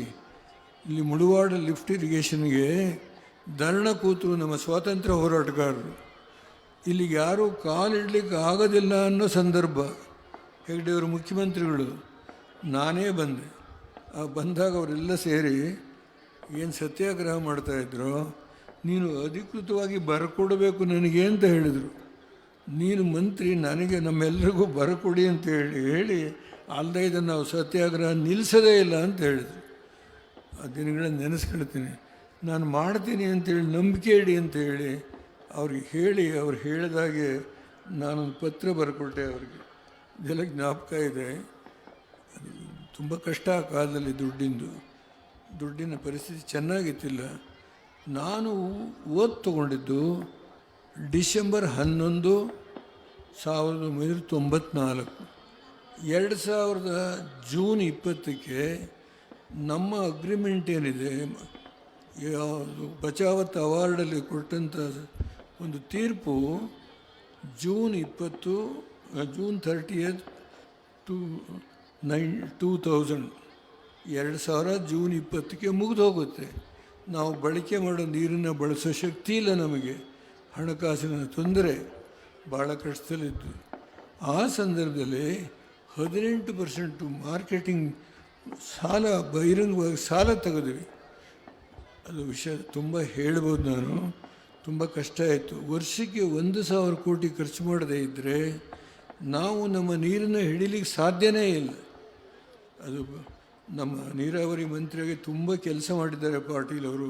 ನನ್ನ ಸ್ನೇಹಿತನ ಮಗ, ನಾನು ಮೆಚ್ಕೊಳ್ತೇನೆ. ಅದ್ರ ಬಗ್ಗೆ ಯಾರು ಅನ್ಯತಾ ಭಾವನೆ ಮಾಡಬೇಡಿ. ನಾನು ಇರೋ ವಿಷಯ ಹೇಳ್ತೀನಿ. ನಾನು ತಂದೆಗೂ ನನಗೂ ಸ್ನೇಹ ಆಯಿತು. ಇವರು ಶಿವಾನಂದ ಅಂತೂ ನಾನು ಮುಖ್ಯಮಂತ್ರಿ ಆಗಿದ್ದಾಗ ಅವನು ಶಿವಾನಂದ ಪಾಟೀಲು ಭಾಳ ಒರಟತನದಲ್ಲಿ ಹೋರಾಟ ಮಾಡ್ತಾನೆ. ಒಂದು ಪ್ರಸಂಗ ಸುಮ್ಮನೆ ಸೂಕ್ಷ್ಮವಾಗಿ ಹೇಳ್ತೀನಿ. ಮಹಾಭಾರತದಲ್ಲಿ ಕೃಷ್ಣ ಯಾರು ಸ್ನೇಹಿತರು, ಅಚ್ಚುಮೆಚ್ಚಿನ ಸ್ನೇಹಿತರು ಅಂದರೆ ಅರ್ಜುನ ಅಂತ ಹೇಳ್ತಾರೆ. ತಮಾಷೆ ಹೇಳ್ತೀನಿ ಇದನ್ನು. ಒಂದು ಘಟನೆ ಇದು. ಭೀಮ ಹೇಳ್ತಾನೆ, ನಿನಗೇನೋ ಹತ್ರ ನೋಡಿ ಈಗಲೇ ಕರೆಸ್ತೇನೆ ಕೃಷ್ಣನ ಅಂತೇಳಿ ಗದೆ ಮೇಲೆಸಿತಾನೆ. ಆ ಗದೆ ಎಲ್ಲಿ ಬಿದ್ದು ತೀರೋಗ್ಬಿಟ್ಟನಂತೂ ಬಂದು ಕೃಷ್ಣ ಹಿಡ್ಕೊಳ್ತಾನೆ ಆ ಗದೆನ. ಈ ಪ್ರಸಂಗ ಯಾಕೆ ಹೇಳಿದೆ ಅಂದರೆ, ಕುಮಾರಸ್ವಾಮಿಯವ್ರ ಕಾಲದಲ್ಲಿ ಶಿವಾನಂದ ಪಾಟೀಲ್ ಜೊತೆಲೇ ಇದ್ದ ಅಂತ ಕಾಣುತ್ತೆ. ಅದಕ್ಕೆ ನಾನು ಹೇಳಿದೆ, ಅದೆಲ್ಲ ಹಳೆಯ ಘಟನೆಗಳು. ಆದರೆ ಒಂದೇ ಒಂದು ನಾನು ತೀರ್ಮಾನ ಮಾಡಿದೆ. ದೆಹಲಿಗೆ ಹೋದಾಗ ಒಂದು ಆಕ್ಸಿಲೇಟೆಡ್ ಇರಿಗೇಷನ್ ಪ್ರೋಗ್ರಾಮ್ ಅಂತ ಹೇಳಿ ಮಾಡಿದೆ. ಅದು ವಿಶೇಷವಾದಂಥ ಒಂದು ನಿರ್ಣಯ ಮಾಡಿದೆ. ಇವತ್ತು ನಮ್ಮ ನೀರಾವರಿ ಮಾಜಿ ಮಂತ್ರಿಗಳಿಗೂ ಹಾಲಿ ಗೃಹ ಸಚಿವರಿಗೆ ಗೊತ್ತಿದೆ. ಆ ಒಂದು ಯೋಜನೆಯಿಂದ ಎಷ್ಟು ಹಣ ಬಂದಿದೆ ಕೃಷ್ಣಾ ಬೇಸಿನ್ಗೆ ಅನ್ನೋದು ಬಹುಶಃ ಅವರೇ ಹೇಳಬೇಕು, ನಾನು ಹೇಳಲಿಕ್ಕೆ ಸಾಧ್ಯ ಇಲ್ಲ. ಆ ಯೋಜನೆನ ಇವತ್ತು ಮೋದಿಯವರು ಕಡಿತ ಮಾಡಿದ್ದಾರೆ. ನಾವು ರೈತನ ಪರವಾಗಿ ದಯಮಾಡಿ ಇಲ್ಲಿ ಇರ್ತಕ್ಕಂಥ ನನ್ನ ಎಲ್ಲ ಅಣ್ಣ ತಮ್ಮಂದಿರು, ತಾಯಂದಿರು ಅರ್ಥ ಮಾಡಿಕೊಳ್ಬೇಕು. ಮೋದಿಯವರ ಮಾತಿಂದ ನಾವು ಮೋಸ ಹೋಗಬಾರ್ದು. ಈಗ ಸೋಷಿಯಲ್ ಮೀಡಿಯಾ, ಈ ಫೇಸ್ಬುಕ್ಕು ಇವುಗಳೆಲ್ಲ ಬಂದು ನಮ್ಮ ಯುವಕರು, ಚಿಕ್ಕವರು, ಅವರು ತುಂಬ ಬುದ್ಧಿವಂತರು. ನಾನು ಅವ್ರ ಬಗ್ಗೆ ಲಘುವಾಗಿ ಮಾತಾಡೋದಿಲ್ಲ, ಆದರೆ ಮೋಸ ಹೋಗ್ತಾರೆ. ಮೋದಿ ಮೋದಿ ಮೋದಿ. ಏನು ಮೋದಿನ ನನಗೆ ಗೊತ್ತಿಲ್ಲ. ಪ್ರಾಮಾಣಿಕವಾಗಿ ಹೇಳೋದಾದರೆ ಎಲ್ಲ ನಮ್ಮ ಅಂಬೇಡ್ಕರ್ ಅವರು ರಚನೆ ಮಾಡಿದಂಥ ಸಂವಿಧಾನದಲ್ಲಿ ಇರ್ತಕ್ಕಂಥ ಎಲ್ಲ ಸಂಸ್ಥೆಗಳನ್ನು ಸರ್ವನಾಶ ಮಾಡಿದ್ದಾರೆ. ಒಂದು ರೀತಿ ಚಕ್ರಾಧಿಪತ್ಯವನ್ನು ಸ್ಥಾಪನೆ ಮಾಡಬೇಕು ಅಂತ ಯಾರಿಗೂ ಗೌರವ ಇಲ್ಲ. BJPನಲ್ಲಿ ಕೂಡ ಆದ್ವಾನಿ ಸ್ಥಿತಿ ಏನಾಯಿತು? ಆದ್ವಾನಿಯವರು ಇಲ್ಲದೇ ಇದ್ದರೆ ಮೋದಿಯವರು ಮುಖ್ಯಮಂತ್ರಿಯಾಗಿ ಗೋಧ್ರಾ ಘಟನೆ ಏನಾಯಿತೋ ಅವತ್ತೇ ಮುಗಿದು ಹೋಗೋರು. ವಾಜಪೇಯಿ ಅವರು ಹೇಳಿದರು, ರಾಜಧರ್ಮ ಪಾಲನೆ ಮಾಡಲಿಲ್ಲ, ಇವನು ಹೋಗಬೇಕು ಅನ್ನೋ ಮಟ್ಟಕ್ಕೆ ತೀರ್ಮಾನ ಮಾಡಿದ್ರು ವಾಜಪೇಯಿ ಅವರು. ದೊಡ್ಡ ಹೋರಾಟ. ಆದರೆ ಆದ್ವಾನಿಯವರು ಅವ್ರನ್ನ ಉಳಿಸ್ಕೊಂಡ್ರು. ಆ ಉಳಿಸ್ಕೊಂಡಂಥ ಆದ್ವಾನಿಗೆ ಕೊಟ್ಟ ಗೌರವ ಒಂದು ತುಂಬ ನೋವಿನಿಂದ ಅವರು ಮನೆಗೆ ಹೋಗಿ ನಿವೃತ್ತರಾಗಿದ್ದಾರೆ. ಪರಿಸ್ಥಿತಿ ಆಗಿದೆ. ಅದರಿಂದ ತುಂಬ ವಿಷಯ ಮಾತನಾಡ್ಬೋದು. ನಾನು ಹೆಚ್ಚು ಮಾತನಾಡಲಿಕ್ಕೆ ಹೋಗೋದಿಲ್ಲ. ಈ ಹೆಣ್ಣು ಮಗಳು ತುಂಬ ವಿದ್ಯಾವಂತೆ. ನಾನು ಜಿಗ್ಸಿಸಿನಿಯವರು ನಮ್ಮ ಜೊತೆ ಕೆಲಸ ಮಾಡಿದರು ಹೆಗಡೆ ಕಾಲದಲ್ಲಿ. 40 ವರ್ಷ ಅಧಿಕಾರದಲ್ಲಿರ್ಬೋದೇನೋ ಅಂತ ನನ್ನ ಭಾವನೆ. ನಮ್ಮ ಪಾಟೀಲ್ ಹೇಳಿದಾಗ ಸ್ವಲ್ಪ ವಿಶ್ರಾಂತಿ ತಗೊಳ್ಳಿ ಅಂತ ಹೇಳಿ ಏನು ಹೇಳಿದ್ರು ಅದನ್ನು ಹೇಳೋದಕ್ಕೆ ಇಚ್ಛೆಪಡ್ತೇನೆ. ಏನು ದೊಡ್ಡ ಸಾಧನೆ ಮಾಡಲಿಲ್ಲ ಅವರು. ಸ್ವಾಭಾವಿಕವಾಗಿ ಪಾರ್ಲಿಮೆಂಟಲ್ಲಿ ಮಾತಾಡಲ್ಲ ಅವರು. ನಾನು 20-30 ವರ್ಷ ನಾನು ಪಾರ್ಲಿಮೆಂಟಲ್ಲಿ ಇದ್ದೇನೆ, ನೋಡಿದ್ದೇನೆ. ನಾನು ಯಾರ ಬಗ್ಗೆಯೂ ಲಘುವಾಗಿ ಮಾತಾಡೋದಿಲ್ಲ. ಆದರೆ ಈ ಹೆಣ್ಣುಮಗಳು ಹಿಂದೆ ಹೂವಿನ ಹಾಡುಗಳಲ್ಲಿ ಮಾತಾಡಿದ್ರು ನೋಡಿದೆ ನಾನು. ತುಂಬ ಧೈರ್ಯಗಾರ ಹೆಣ್ಣುಮಗಳು ಅಂತ ಕಾಣುತ್ತೆ. ತುಂಬ ಚೆನ್ನಾಗಿ ಮಾತನಾಡುತ್ತಾರೆ. ಆದ್ದರಿಂದ ಬಿಜಾಪುರಕ್ಕೆ ಈ ಸಾರಿ ನಮ್ಮೆಲ್ಲ ತಾಯಂದಿರು, ನಮ್ಮ ಯುವಕರು ಮನೆಗೆ ಹೋಗಿ ಎಲ್ಲರನ್ನೂ ಮನೆಯಿಂದ ಹೋಗಿ ಕರೆದು ಹೊರಗಡೆ ಹೋಗಿ ಬಿಸಿಲಿರುತ್ತೆ, ವೋಟ್ ಮಾಡಿಸ್ಲೇಬೇಕು ನೀವು. ಬಿಜಾಪುರದಲ್ಲಿ ಬಕ್ಷಿಯವ್ರು ಬಿಟ್ಟು ಗೆದ್ದ ಮೇಲೆ ಯಾರೂ ಇಲ್ಲಿ ಗೆದ್ದಿಲ್ಲ. ನಾನು ಮೈನಾರಿಟೀಸ್ ನಮ್ಮ ಮುಖಂಡರುಗಳಿಗೆ ವಿನಂತಿ ಮಾಡ್ತೇನೆ, ಮನೆಗೆ ಹೋಗಿ ಯುವಕರುಗಳು ಕರ್ಕೊಂಬರ್ಬೇಕು. ಎಲ್ಲ ಹೆಣ್ಣು ಮಕ್ಕಳನ್ನ ಕರ್ಕೊಂಬಂದು ವೋಟ್ ಮಾಡಿಸಿ. ಖಂಡಿತ 3 ಜನ ತ್ರಿಮೂರ್ತಿಗಳು ಮಂತ್ರಿಗಳಿದ್ದಾರೆ ಇಲ್ಲಿ. ತ್ರಿಮೂರ್ತಿಗಳು ಇಲ್ಲೇ ಇದ್ದಾರೆ. ಇವರ ಮುಖಂಡತ್ವದಲ್ಲಿ ನಾವು ಕಾಶಿಪುರದ ಬಂಡೆಪ್ಪ ಜವಾಬ್ದಾರಿ ಓಡಾಡ್ತಿರ್ಬೋದು. ನಾವು ಅದು ಬೇರೆ ವಿಷಯ. ವಿಜಯಪುರದಲ್ಲಿ 3 ಜನ ಮಂತ್ರಿಗಳದ್ದು ಮೊದಲನೇ ಬಾರಿಗೆ ಅಂತ ಕಾಣುತ್ತೆ ನನ್ನ ಅನುಭವದಲ್ಲಿ. ಇವರು ತ್ರಿಮೂರ್ತಿಗಳೆಲ್ಲ ಸೇರಿ ಈ ಹೆಣ್ಣುಮಗಳನ್ನು ದೆಹಲಿಗೆ ಕಳಿಸ್ಕೊಡ್ಬೇಕು ಅಂತೇಳಿ ಮೊದಲು ಇವರು 3 ಜನ ತ್ರಿಮೂರ್ತಿಗಳಲ್ಲಿ ಪ್ರಾರ್ಥನೆ ಮಾಡ್ತಾನೆ. ಆಮೇಲೆ ನಮ್ಮ ಶಾಸಕರು ಎಲ್ಲ ಜಿಲ್ಲಾ ಪಂಚಾಯತಿ, ತಾಲೂಕ್ ಪಂಚಾಯತಿ ಎಲ್ಲ ಮುಖಂಡರಲ್ಲಿ ಏನು ಕೂತಿದ್ದೀರಿ, ಈ ಹೆಣ್ಮಗಳು ಕಳಿಸೋ ಜವಾಬ್ದಾರಿ ನಿಮ್ಮದು. ನಮ್ಮ ತಂದೆ ತಾಯಿಗಳಿಗೆ ಕೂತಿರ್ತಕ್ಕಂಥ ಎಲ್ಲ ನಮ್ಮ ತಾಯಂದಿರು, ಹಿರಿಯರು, ಯುವಕರು, ಈ ಬಿಜಾಪುರಕ್ಕೆ ನಾನು ಕೊಟ್ಟಂಥ ಹಲವಾರು ಕಾರ್ಯಕ್ರಮಗಳಿದೆ. ಅದ್ರ ಬಗ್ಗೆ ನಾನು ಚರ್ಚೆ ಮಾಡೋಕ್ಕೆ ಹೋಗೋದಿಲ್ಲ. ಏನೇನು ಆಯಿತು, 524 ಗೇಟ್ ಇಡೋದು ಹೇಗೆ, ಅದೆಲ್ಲ ದೊಡ್ಡ ವಿಷಯಕ್ಕೆ ಚರ್ಚೆ ಬೇಡ.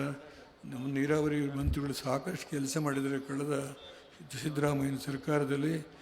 ಅದು ನಿಜಕ್ಕೂ ನಾನು ನೀರಾವರಿ ಬಗ್ಗೆ ಭಾಳ ಅವರು ಬಹುಶಃ ಗ್ರ್ಯಾಜುಯೇಟ್ ಇರಬೇಕು ಅಂತ ಕಾಣುತ್ತೆ, ನನಗೆ ಗೊತ್ತಿಲ್ಲ. ನನಗೆ ತುಂಬ ಬುದ್ಧಿವಂತರು. ಶಿವಾನಂದ ಪಾಟೀಲ್ ಆರೋಗ್ಯ ಮಂತ್ರಿಗಳು, ಮೈತ್ರಿ ಸರ್ಕಾರದ ಆರೋಗ್ಯ ನೋಡ್ಕೊಳ್ಳಿ. ನಾನು ಅವ್ರಿಗೆ ತಮಾಷೆ ಹಳೆ ಸ್ನೇಹಿತ ಹೇಳಿ ನಿಮ್ಮೆಲ್ಲರಿಗೆ ನಮಸ್ಕಾರ ಮಾಡ್ತೇನೆ. ನನಗೊಂದೇ ಉಪಕಾರ ಮಾಡಿ, ನಾನು 86ನೇ ವಯಸ್ಸಿನಲ್ಲಿ ಮತ್ತೆ ಪಾರ್ಲಿಮೆಂಟಿಗೆ ನಿಲ್ಲಬಾರದು ಅಂತ ತೀರ್ಮಾನ ಮಾಡಿ 13 ಮಾರ್ಚ್ 2009 ಘೋಷಣೆ ಮಾಡಿದೆ ನಾನು ನಿಲ್ಲೋದಿಲ್ಲ ಅಂಥೇಳಿ. ಆಮೇಲೆ ಕೆಲವು ಸ್ನೇಹಿತರುಗಳು ಫರೂಕ್ ಅಬ್ದುಲ್ಲಾ, ಗುಲಾಮ್ ನಬಿ ಆಜಾದ್, ಹೀಗೆ ಎಲ್ಲರೂ ನೀನೀಗ ನಿಲ್ಲದೇ ಇದ್ದರೆ ಒಂದು ರಾಜಕೀಯ ವ್ಯವಸ್ಥೆ ಸರಿಯಾಗಿಲ್ಲ, ನೀನು ಬರಲೇಬೇಕು ಅಂತ ಹಠ ಮಾಡಿದ್ರು.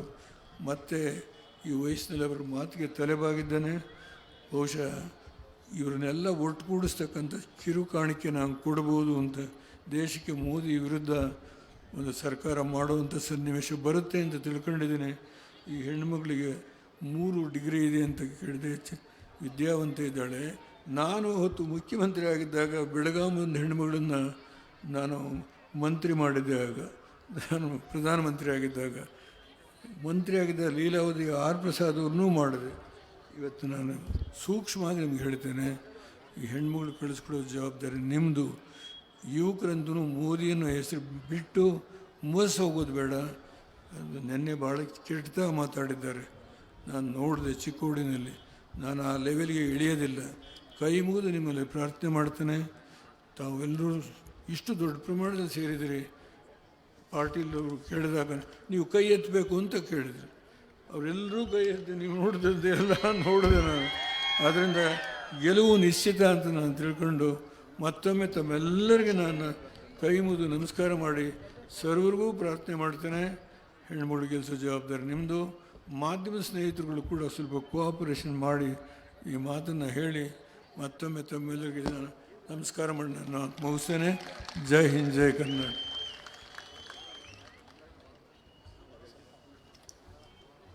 ತುಂಬ ಧನ್ಯವಾದಗಳು ಮಾಜಿ ಪ್ರಧಾನಿ ಸನ್ಮಾನ್ಯ ಶ್ರೀ HD ದೇವೇಗೌಡ ಸಾಹೇಬರಿಗೆ.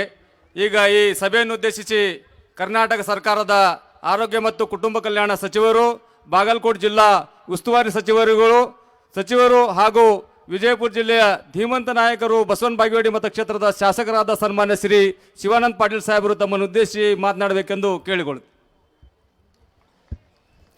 ಪ್ರಪ್ರಥಮದಲ್ಲಿ ಅಣ್ಣ ಬಸವಣ್ಣನವರ ನಂತರದಲ್ಲಿ ನೆನೆದು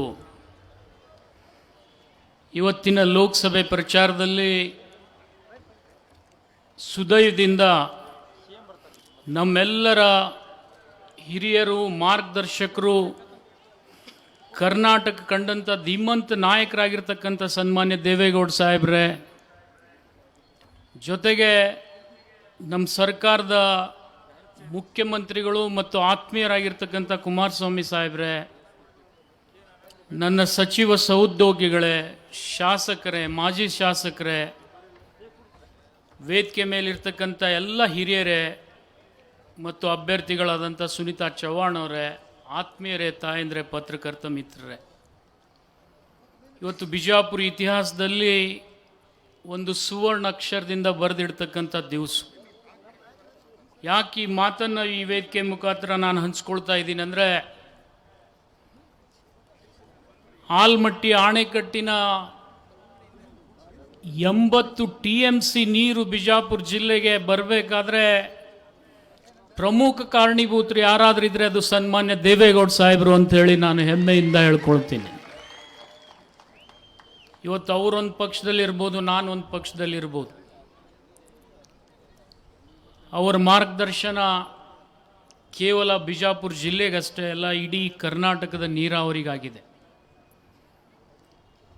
ಆ ಆಲ್ಮಟ್ಟಿ ಅಣೆಕಟ್ಟನ್ನು ಕಟ್ತಕ್ಕಂಥ ಸಂದರ್ಭದಲ್ಲಿ ಅವ್ರು ಕೊಟ್ಟಂಥ ಕೊಡುಗೆ ಬಿಜಾಪುರ ಜಿಲ್ಲೆ ಎಂದೂ ಕೂಡ ಮರಿಬಾರ್ದು. ಯಾಕೆ ನಾನು ಈ ಮಾತು ಹೇಳ್ತೀನಿ ಅಂದರೆ, ಅವರು ಕೂಡ ಪ್ರಸ್ತಾಪ ಮಾಡಿದರು. ಸರ್ಕಾರದಲ್ಲಿ ಹಣ ಇಲ್ಲದೆ ಇರತಕ್ಕಂಥ ಸಂದರ್ಭದಲ್ಲಿ ಮೊದಲನೇ ಬಾರಿಗೆ ಒಂದು ವಿನೂತನ ಯೋಜನೆಯನ್ನು ತಂದು KBJNL ಬಾಂಡನ್ನು ಕೊಟ್ಟಿರ್ತಕ್ಕಂಥ ಶ್ರೇಯಸ್ಸು ಯಾರಿಗಾದ್ರೂ ಹೋಗ್ತಾ ಇದ್ರೆ ಅದು ಸನ್ಮಾನ್ಯ ದೇವೇಗೌಡ ಸಾಹೇಬರಿಗೆ ಅಂತೇಳಿ ನಾನು ಹೇಳಬೇಕಾಗ್ತದೆ. ಅಂಥ ಮಹಾನ್ ಕಾರ್ಯ ಮಾಡಿ ಇಂದಿಲ್ಲ ನಾಳೆ ಈ ಬಿಜಾಪುರದ ಬಂಜರ ಭೂಮಿ ಬಂಗಾರದ ಭೂಮಿ ಆಗ್ತದೆ ಅಂದರೆ ಅದು ತಪ್ಪಾಗಲಿಕ್ಕಿಲ್ಲ ಅಂತ ನಾನು ಹೇಳಬೇಕಾಗ್ತದೆ. ಅಂಥ ಒಂದು ಕೊಡುಗೆಯನ್ನು ಕೊಟ್ಟಿರ್ತಕ್ಕಂಥ ಮಹಾನ್ ಭಾವರು ಇವತ್ತು ನಮ್ಮಲ್ಲಿ ಮಧ್ಯದಲ್ಲಿದ್ದಾರೆ. ಇವತ್ತು ಅವ್ರು ಬಂದಿರತಕ್ಕಂಥ ಉದ್ದೇಶ ನಿಮಗೆಲ್ಲ ಗೊತ್ತಿದೆ. ವಿಶೇಷವಾಗಿ ಒಂದು ಮಾತನ್ನು ಹೇಳಿದರು, ಕರ್ನಾಟಕದ ಆರೋಗ್ಯವನ್ನು ಚೆನ್ನಾಗಿ ನೋಡ್ಕೋರಿ ಅಂತ ಹೇಳಿದರು ನನಗೆ. ನಾನು ಅವ್ರ ಸಲಹೆಯನ್ನು ಸ್ವೀಕಾರ ಮಾಡ್ತೀನಿ. ನನಗನ್ನಿಸ್ತದೆ ಅವರ ಆರೋಗ್ಯ ನೋಡಿದರೆ ಕರ್ನಾಟಕ ಆರೋಗ್ಯ ಸಂಪೂರ್ಣ ಸುಧಾರಣೆ ಆಗ್ತದೆ ಅಂತ ಹೇಳಿದರೆ ತಪ್ಪಾಗಲಿಕ್ಕಿಲ್ಲ. ಈ ವಯಸ್ಸಿನಲ್ಲಿಯೂ ಕೂಡ ಅವರ ಆರೋಗ್ಯ ಇಷ್ಟು ಚೆನ್ನಾಗಿದೆ. ಇಂಥ ಒಂದು ಮಹಾನ್ ಭಾವರು ಬಂದು ಹೇಳಿದಾಗ ನಿಮ್ಮ ಮನದಲ್ಲಿ ಸ್ವಲ್ಪ ಪರಿವರ್ತನೆ ಆಗ್ತದಂತ ನಾನು ಭಾವಿಸ್ತೀನಿ. ಯಾಕಂತಂದರೆ ನಾವು ಭಾಳ ಸರ್ತಿ ಕಿಂಗಾರಿ ಓದಿವಿ, ನೀವು ಮತ್ತೆ ಅದೇ ಮಾಡಿರಿ. ಅದನ್ನು ಮಾಡಬಾರ್ದು. ಯಾಕಂದರೆ ಬಿಜಾಪುರ ಜಿಲ್ಲೆ ಯಾವ್ಯಾವ ಸಮಸ್ಯೆಯಿಂದ ಬಳಲ್ತಾ ಇದೆ ಅನ್ನೋದು ನಿಮಗೆಲ್ಲ ಗೊತ್ತಿದೆ. ಇವತ್ತು ದಿವಂಗತ ರಾಜಾರಾಮ್ ದುಬೆ ಅವರನ್ನು ನಾನು ನೆನೀತೀನಿ. 1952ರಲ್ಲಿ ಅವರಿಗೆ ಮನವರಿಕೆ ಆಗಿತ್ತು, ಬಿಜಾಪುರದಲ್ಲಿ ಗೋಳುಗುಮುಟ್ಟಿನಂಥ ಐತಿಹಾಸಿಕ ಸ್ಥಳ ಇದೆ, ಇಲ್ಲಿ ನೋಡಲಿಕ್ಕೆ ಅನೇಕ ವಿದೇಶಿಯರು ಬರ್ತಾರೆ, ಒಂದು ವಿಮಾನ ನಿಲ್ದಾಣ ಮಾಡಬೇಕಂತ ಹೇಳಿ. ಆದರೆ ದುರ್ದೈವಶ ಅವರ ಮರಣಾಂತರ ನಂತರ ಅದು ಅಲ್ಲೇ ನಿಂತೋಯ್ತು. ಆದರೆ ನೀವು ನಮ್ಮ ಜಿಲ್ಲೆಯವ್ರನ್ನೇ 4 ಸರ್ತಿ ಲೋಕಸಭಾ ಸದಸ್ಯರು ಮಾಡಿದ್ರಿ, ಇನ್ನೂವರೆಗೆ ಆ ವಿಮಾನ ತಳಗೆ ಬಂದು ಮುಟ್ಟಿಲ್ಲ. ಇದು ನಮ್ಮ ದುರ್ದೈವ ಅಂತ ಹೇಳ್ತೀನಿ ನಾನು. ಇವತ್ತು ಆಲ್ಮಟ್ಟಿ ಅಣೆಕಟ್ಟಿನ ಬಗ್ಗೆ ಸನ್ಮಾನ್ ಮೋದಿಯವರು ನಿನ್ನೆ ಬಾಗಲಕೋಟಿನ ಉಸ್ತುವಾರಿ ಸಚಿವ ನಾನು, ಅಲ್ಲಿ ಪ್ರಸ್ತಾಪ ಮಾಡ್ತಾರೆ. ಬರ್ತಕ್ಕಂಥ ದಿನಮಾನಗಳಲ್ಲಿ ಆಲ್ಮಟ್ಟಿ ಅಣೆಕಟ್ಟನ್ನು ಕಟ್ತಕ್ಕಂಥದ್ದು ಕೇಂದ್ರ ಸರ್ಕಾರ ಮಾಡ್ತದಂತ ಹೇಳ್ತಾರೆ. ಇದು ಎಂಥ ವಿಪರ್ಯಾಸ ಅಂದರೆ, ಕಳೆದ 10 ತಿಂಗಳ ಹಿಂದೆ ಸನ್ಮಾನ್ಯ ಕುಮಾರಸ್ವಾಮಿಯವರು ಪತ್ರ ಬರೆದಿದ್ದಾರೆ.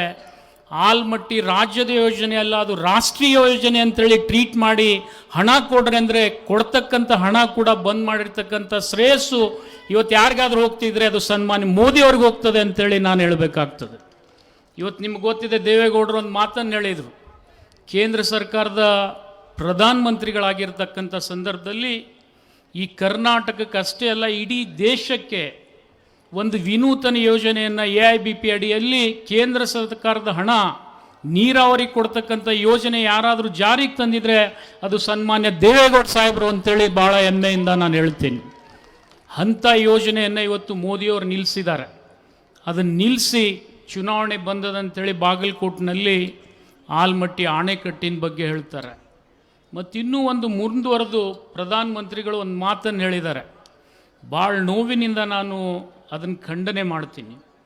ಏನು ಹೇಳ್ತಾರೆ ಅಂದರೆ, ಮಜಬೂತ್ ಸರ್ಕಾರ ಬೇಕಾದರೆ ಮೋದಿ ಸರ್ಕಾರ ನೋಡಬೇಕಂತೆ, ಮಜಬೂರಿ ಸರ್ಕಾರ ನೋಡಬೇಕಾದ್ರೆ ಕುಮಾರಸ್ವಾಮಿಯವ್ರ ಸರ್ಕಾರ ನೋಡಂತ ಹೇಳಿದರು. ನನಗೆ ಭಾಳ ನೋವು ಅನ್ನಿಸ್ತದೆ. ಕುಮಾರಸ್ವಾಮಿಯವರು ಎಷ್ಟು ಭಾವುಕರು ಅನ್ನೋದು ಮೋದಿಯವ್ರಿಗೆ ಗೊತ್ತಿಲ್ಲ. ಒಂದು ಅಂಗವಿಕಲ ಮಗು ಬಂದರೆ ಇಲ್ಲಿವರೆಗೆ ಯಾರಾದರೂ ಮುಖ್ಯಮಂತ್ರಿಗಳದನ್ನು ನೋಡದೆ ಹೋಗಿರ್ತಕ್ಕಂಥ ಅನೇಕ ಘಟನೆ ನಾನು ನೋಡಿದ್ದೀನಿ. ಆದರೆ ಕುಮಾರಸ್ವಾಮಿ ಇದ್ರಿಗೆ ಯಾವುದೇ ವಿಕಲಾಂಗ ಮಗು ಬಂದರೆ ಅದಕ್ಕೆ ಮೊದಲು ಸ್ಪಂದಿಸ್ತಕ್ಕಂಥ ವ್ಯಕ್ತಿ ಯಾರಿದ್ರೆ ಅದು ಕುಮಾರಸ್ವಾಮಿ ಅಂತೇಳಿ ಭಾಳ ಹೆಮ್ಮೆಯಿಂದ ನಾನು ಹೇಳಬೇಕಾಗ್ತದೆ.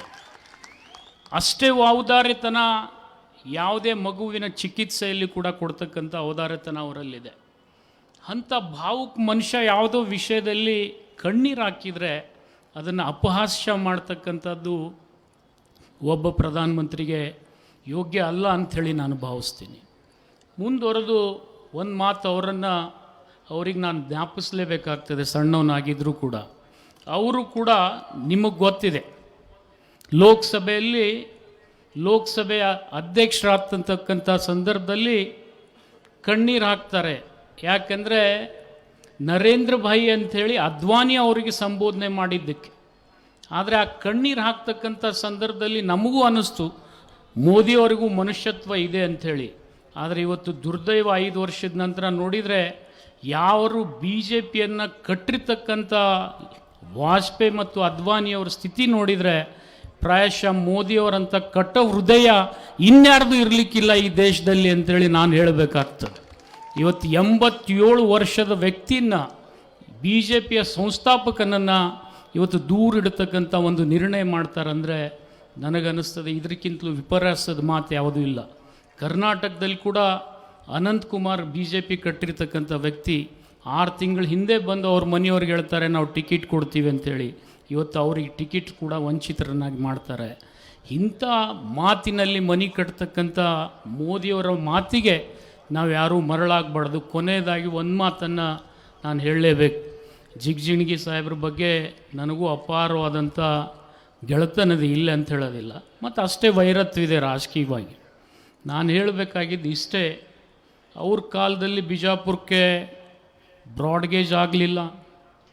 ಬ್ರಾಡ್ಗೇಜ್ ಇವತ್ತು ಏನಾದರೂ ಆಗಿದ್ದರೆ ಅದಕ್ಕೆ ಜಾಫರ್ ಶರೀಫ್ ಕಾರಣ ಅಂಥೇಳಿ ನಾನು ಹೃದಯದಿಂದ ಹೇಳ್ತಾ ಇದ್ದೀನಿ. ಅವತ್ತು ನಾನೇ ನಗರಸಭೆ ಅಧ್ಯಕ್ಷನಿದ್ದೆ. ಜೊತೆಗೆ ಇವತ್ತು ಬಿಜಾಪುರದ ಕುಡಿಯುವ ನೀರಿನ ಸಮಸ್ಯೆ ನೀವು ನೋಡಿದ್ದೀರಿ, ಇಲ್ಲಿ ಭಾಳ ಜನ ಇಂಡಿಯವರು ಬಂದು ಕುಂತಾರೆ. ಇವತ್ತು ಬಿಜಾಪುರ ಜಿಲ್ಲೆಯಲ್ಲಿ ಅತ್ಯಂತ ಭೀಕರವಾದಂಥ ಬರಗಾಲಿದೆ. ಅದು ಎಲ್ಲಿದೆಪ್ಪ ಅಂದರೆ ಎಲ್ಲಿ ರಮೇಶ್ ಜಿಗಜಿಣಗಿ ಸಾಹೇಬರು ಹುಟ್ಟಿದ್ದಾರೆ ಅದೇ ತಾಲೂಕಿನಲ್ಲಿದೆ. 76 ಟ್ಯಾಂಕರ್ಗಳಿಂದ ನಾವು ನೀರು ಹಾಕ್ತಾ ಇದ್ದೀವಿ. ದುರ್ದೈವಶ ಅವರು ಇವತ್ತು ಕೇಂದ್ರದ ಕುಡಿಯುವ ನೀರಿನ ಮಂತ್ರಿ.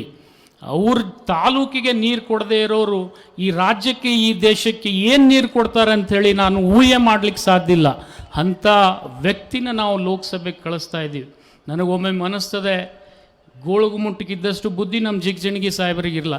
ಅದು 1 ಸಾರ್ತಿ ಓದಿರಿದ್ರೆ 7 ಸಾರ್ತಿ ಓದಿರ್ತದೆ ಮಗಂದು. ಇವ್ರು 20 ವರ್ಷ ಲೋಕಸಭೆಯಲ್ಲಿ ಕೂತ್ರೆ ಒಂದು ದಿವಸ ಬಿಜಾಪುರ ಬಗ್ಗೆ ಬಾಯಿ ತೆಗಿಲಿಲ್ಲ. ಇದು ಅತ್ಯಂತ ನೋವಿನ ಸಂಗತಿ ಅಂತ ಹೇಳಿ ನಾನು ಹೇಳ್ತೀನಿ. ಈ ಸಂದರ್ಭದಲ್ಲಿ ತಮ್ಮಲ್ಲಿ ಅರಿಕೆ ಮಾಡ್ಕೊಳ್ಳೋದಿಷ್ಟೇ, ನಾನು MB ಪಾಟೀಲರು, ಅಪ್ಪಾಜಿ ನಾಡಗೌಡರು ಕಳೆದ 3 ಬಾರಿ ಗಂಡಸರು ನಿಂದ್ರಿಸಿ ಗೆಲ್ಲಬೇಕಂಥೇಳಿ ಪ್ರಯತ್ನ ಮಾಡಿದ್ವಿ. ಅದು ಆಗಲಿಲ್ಲ. ಬಹುತೇಕ ರಮೇಶ್ ಜಿಗಜಿಣಗಿಯವ್ರ ಹಣೆ ಬಾರದಲ್ಲಿ ಒಬ್ಬ ಹೆಣ್ಮಗಳ ವಿರುದ್ಧ ಸೋಲ್ಬೇಕಂತೇಳಿ ಬರೆದಿರ್ಬೋದು ಅಂಥೇಳಿ ನಾನು ಭಾವಿಸ್ತೀನಿ. ಅದಕ್ಕೆ ನನ್ನ ಸೋದರಿ ಸುನೀತಾ ಚವ್ಹಾಣ್ ಅವರಿಗೆ ತಮ್ಮ ಅತ್ಯಮೂಲ್ಯವಾದಂಥ ಮತದ ಸತ್ಪಾತ್ರದಾನ ನಾಳೆ 23ನೇ ತಾರೀಕಿಗೆ ಕೊಟ್ಟು ಆಯ್ಕೆ ಮಾಡಬೇಕು. ಬರೀ ಕೇಕಿ ಹೊಡೆದು ಹೋಗ್ಬಾರ್ದು. ಭಾಳ ಕೇಕಿ ನೋಡಿವಿ ನಾವು. ಹೋದ ಸರ್ತಿ ನಾವು 7 ಜನ MLA ಇದ್ದರೂ ಆಗಿಲ್ಲ ನಮ್ಮ ಮನೆ ಬಾರ್ಕ. ಬಹುತೇಕ ಈ ಸರ್ತಿ ನಮ್ಮ ಕಡೆ ಆಗಲಾರ್ದಂಥ ಕೆಲಸ ಸುನೀತಾ ಚವ್ಹಾಣ್ ಮಾಡಿ ತೋರಿಸ್ತಾರೆ ಅಂಥೇಳಿ ನನ್ನ ಆತ್ಮ ಹೇಳ್ತಾ ಇದೆ. ಭಗವಂತನ ಕೃಪೆಯಿಂದ ಅವರು ಈ ಭಾಗದ ಸಂಸದರಾಗಿ ಇದರ ಧ್ವನಿ ಎತ್ತಲಿ ಅಂಥೇಳಿ ಹಾರೈಸಿ ಇವತ್ತು ನನಗೆ ಅವಕಾಶ ಕೊಟ್ಟಿದ್ದಕ್ಕೆ 4 ಮಾತನ್ನು ಆಡಲಿಕ್ಕೆ ಹಿರಿಯರ ಅನುಮತಿಯನ್ನು ಕೋರಿ ನಾನು ಮುಗಿಸ್ತಾ ಇದ್ದೀನಿ. ಜೈ ಹಿಂದ್, ಜೈ ಕರ್ನಾಟಕ. ತುಂಬ ಧನ್ಯವಾದಗಳು ಸನ್ಮಾನ್ಯ ಶ್ರೀ ಶಿವಾನಂದ ಪಾಟೀಲ್ ಸಾಹೇಬರಿಗೆ.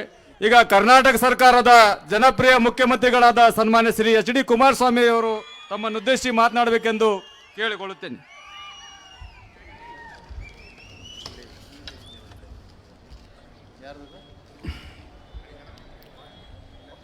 ಕರ್ನಾಟಕ ರಾಜ್ಯದ 28 ಲೋಕಸಭಾ ಕ್ಷೇತ್ರಗಳ ಚುನಾವಣೆಯಲ್ಲಿ ಬಿಜಾಪುರ ಜಿಲ್ಲೆಯ ಲೋಕಸಭಾ ಕ್ಷೇತ್ರದ ವತಿಯಿಂದ ಕಾಂಗ್ರೆಸ್ಸು ಮತ್ತು JDS ಪಕ್ಷಗಳ ಸಹಮತದ ಅಭ್ಯರ್ಥಿಯಾಗಿ ಸಹೋದರಿ ಡಾಕ್ಟರ್ ಸುನೀತಾ ದೇವಾನಂದ್ ಚವ್ಹಾಣ್ ಅವರು ಅಭ್ಯರ್ಥಿಗಳೇನಿದ್ದಾರೆ ಅವರ ಪರವಾಗಿ ಈ ದಿವಸ ದೇಶದ ಮಾಜಿ ಪ್ರಧಾನಮಂತ್ರಿಗಳಾಗಿರ್ತಕ್ಕಂಥ ಸನ್ಮಾನ್ಯ ದೇವೇಗೌಡರು, ಈ ಒಂದು ಜಿಲ್ಲೆಯ ಮಂತ್ರಿಗಳಾಗಿರ್ತಕ್ಕಂಥ ಆತ್ಮೀಯ ಸ್ನೇಹಿತರುಗಳು ಆಗಿರ್ತಕ್ಕಂಥ MB ಪಾಟೀಲ್ ಅವರು, ಶಿವಾನಂದ್ ಪಾಟೀಲ್ ಅವರು, ಅದರ ಜೊತೆಯಲ್ಲಿ ನಮ್ಮ ಮನಗೋಳಿ ಕಾಕಾ ಅವರು ಮತ್ತು ಬೀದರ್ ಜಿಲ್ಲೆಯ ಮಂತ್ರಿಗಳಾಗಿರ್ತಕ್ಕಂಥ ಬಂಡಪ್ಪ ಕಾಶಪ್ಪನವರು, ಹೀಗೆ ಹಲವಾರು ನಾಯಕರೆಲ್ಲ ಇವತ್ತು ವೇದಿಕೆ ಮೇಲೆ ಆಸೀನರಿದ್ದಾರೆ. ಅವರೆಲ್ಲರೂ ಈಗಾಗಲೇ ಹಲವಾರು ವಿಷಯಗಳ ಬಗ್ಗೆ ಚರ್ಚೆಯನ್ನು ಮಾಡಿದ್ದಾರೆ. ವಿಜಯಪುರದ ಜಿಲ್ಲೆಯ ಜನತೆಗೆ ಈ ಒಂದು ಲೋಕಸಭಾ ಚುನಾವಣೆಯ ಪ್ರಚಾರ ಸಭೆಯಲ್ಲಿ ಮೊದಲನೇದಾಗಿ ನನ್ನ ಸಹೋದರಿ ಡಾಕ್ಟರ್ ಸುನೀತಾ ಅವರಿಗೆ ತಾವುಗಳು ಆಶೀರ್ವಾದವನ್ನು ಮಾಡ್ತಕ್ಕಂಥದ್ರ ಮುಖಾಂತರ ಅವರ ಒಂದು ಗೆಲುವಿಗೆ ನಿಮ್ಮ ಒಂದು ಮತವನ್ನು ಪಡೆಯತಕ್ಕಂಥ ಮನವಿಯನ್ನು ಸಲ್ಲಿಸಲಿಕ್ಕೆ ಬಂದಿದ್ದೇನೆ. ಇಷ್ಟು ತಡವಾಗಿ ಕಾರ್ಯಕ್ರಮದಲ್ಲಿ ನಾವು ಭಾಗವಹಿಸಿದ್ರು. ಇವತ್ತು ಇಷ್ಟು ಬೃಹತ್ ಸಂಖ್ಯೆಯಲ್ಲಿ ಸೇರಿ ನೆರೆದಿರ್ತಕ್ಕಂಥ ಎಲ್ಲ ಹಿರಿಯರಿಗೆ, ತಾಯಂದಿರಿಗೆ ಎರಡೂ ಪಕ್ಷಗಳ ಪರವಾಗಿ ನನ್ನ ಹೃದಯ ತುಂಬಿದ ಕೃತಜ್ಞತೆಗಳನ್ನು, ವಂದನೆಗಳನ್ನು ಸಲ್ಲಿಸಲಿಕ್ಕೆ ಬಯಸ್ತಾ ಇದ್ದೇನೆ. ಇವತ್ತಿನ ಈ ಒಂದು ದೇಶದ ರಾಜಕಾರಣದಲ್ಲಿ ನರೇಂದ್ರ ಮೋದಿ ಅವರು ಒಂದು ಕಡೆ ಎರಡನೇ ಬಾರಿಗೆ ಪ್ರಧಾನಮಂತ್ರಿಯ ಒಂದು ಅವಕಾಶವನ್ನು ಕಲ್ಪಿಸಬೇಕು, BJPಗೆ ಮತವನ್ನು ಕೊಡಿ ಅಂತ ಕೇಳ್ತಾ ಇದ್ದಾರೆ.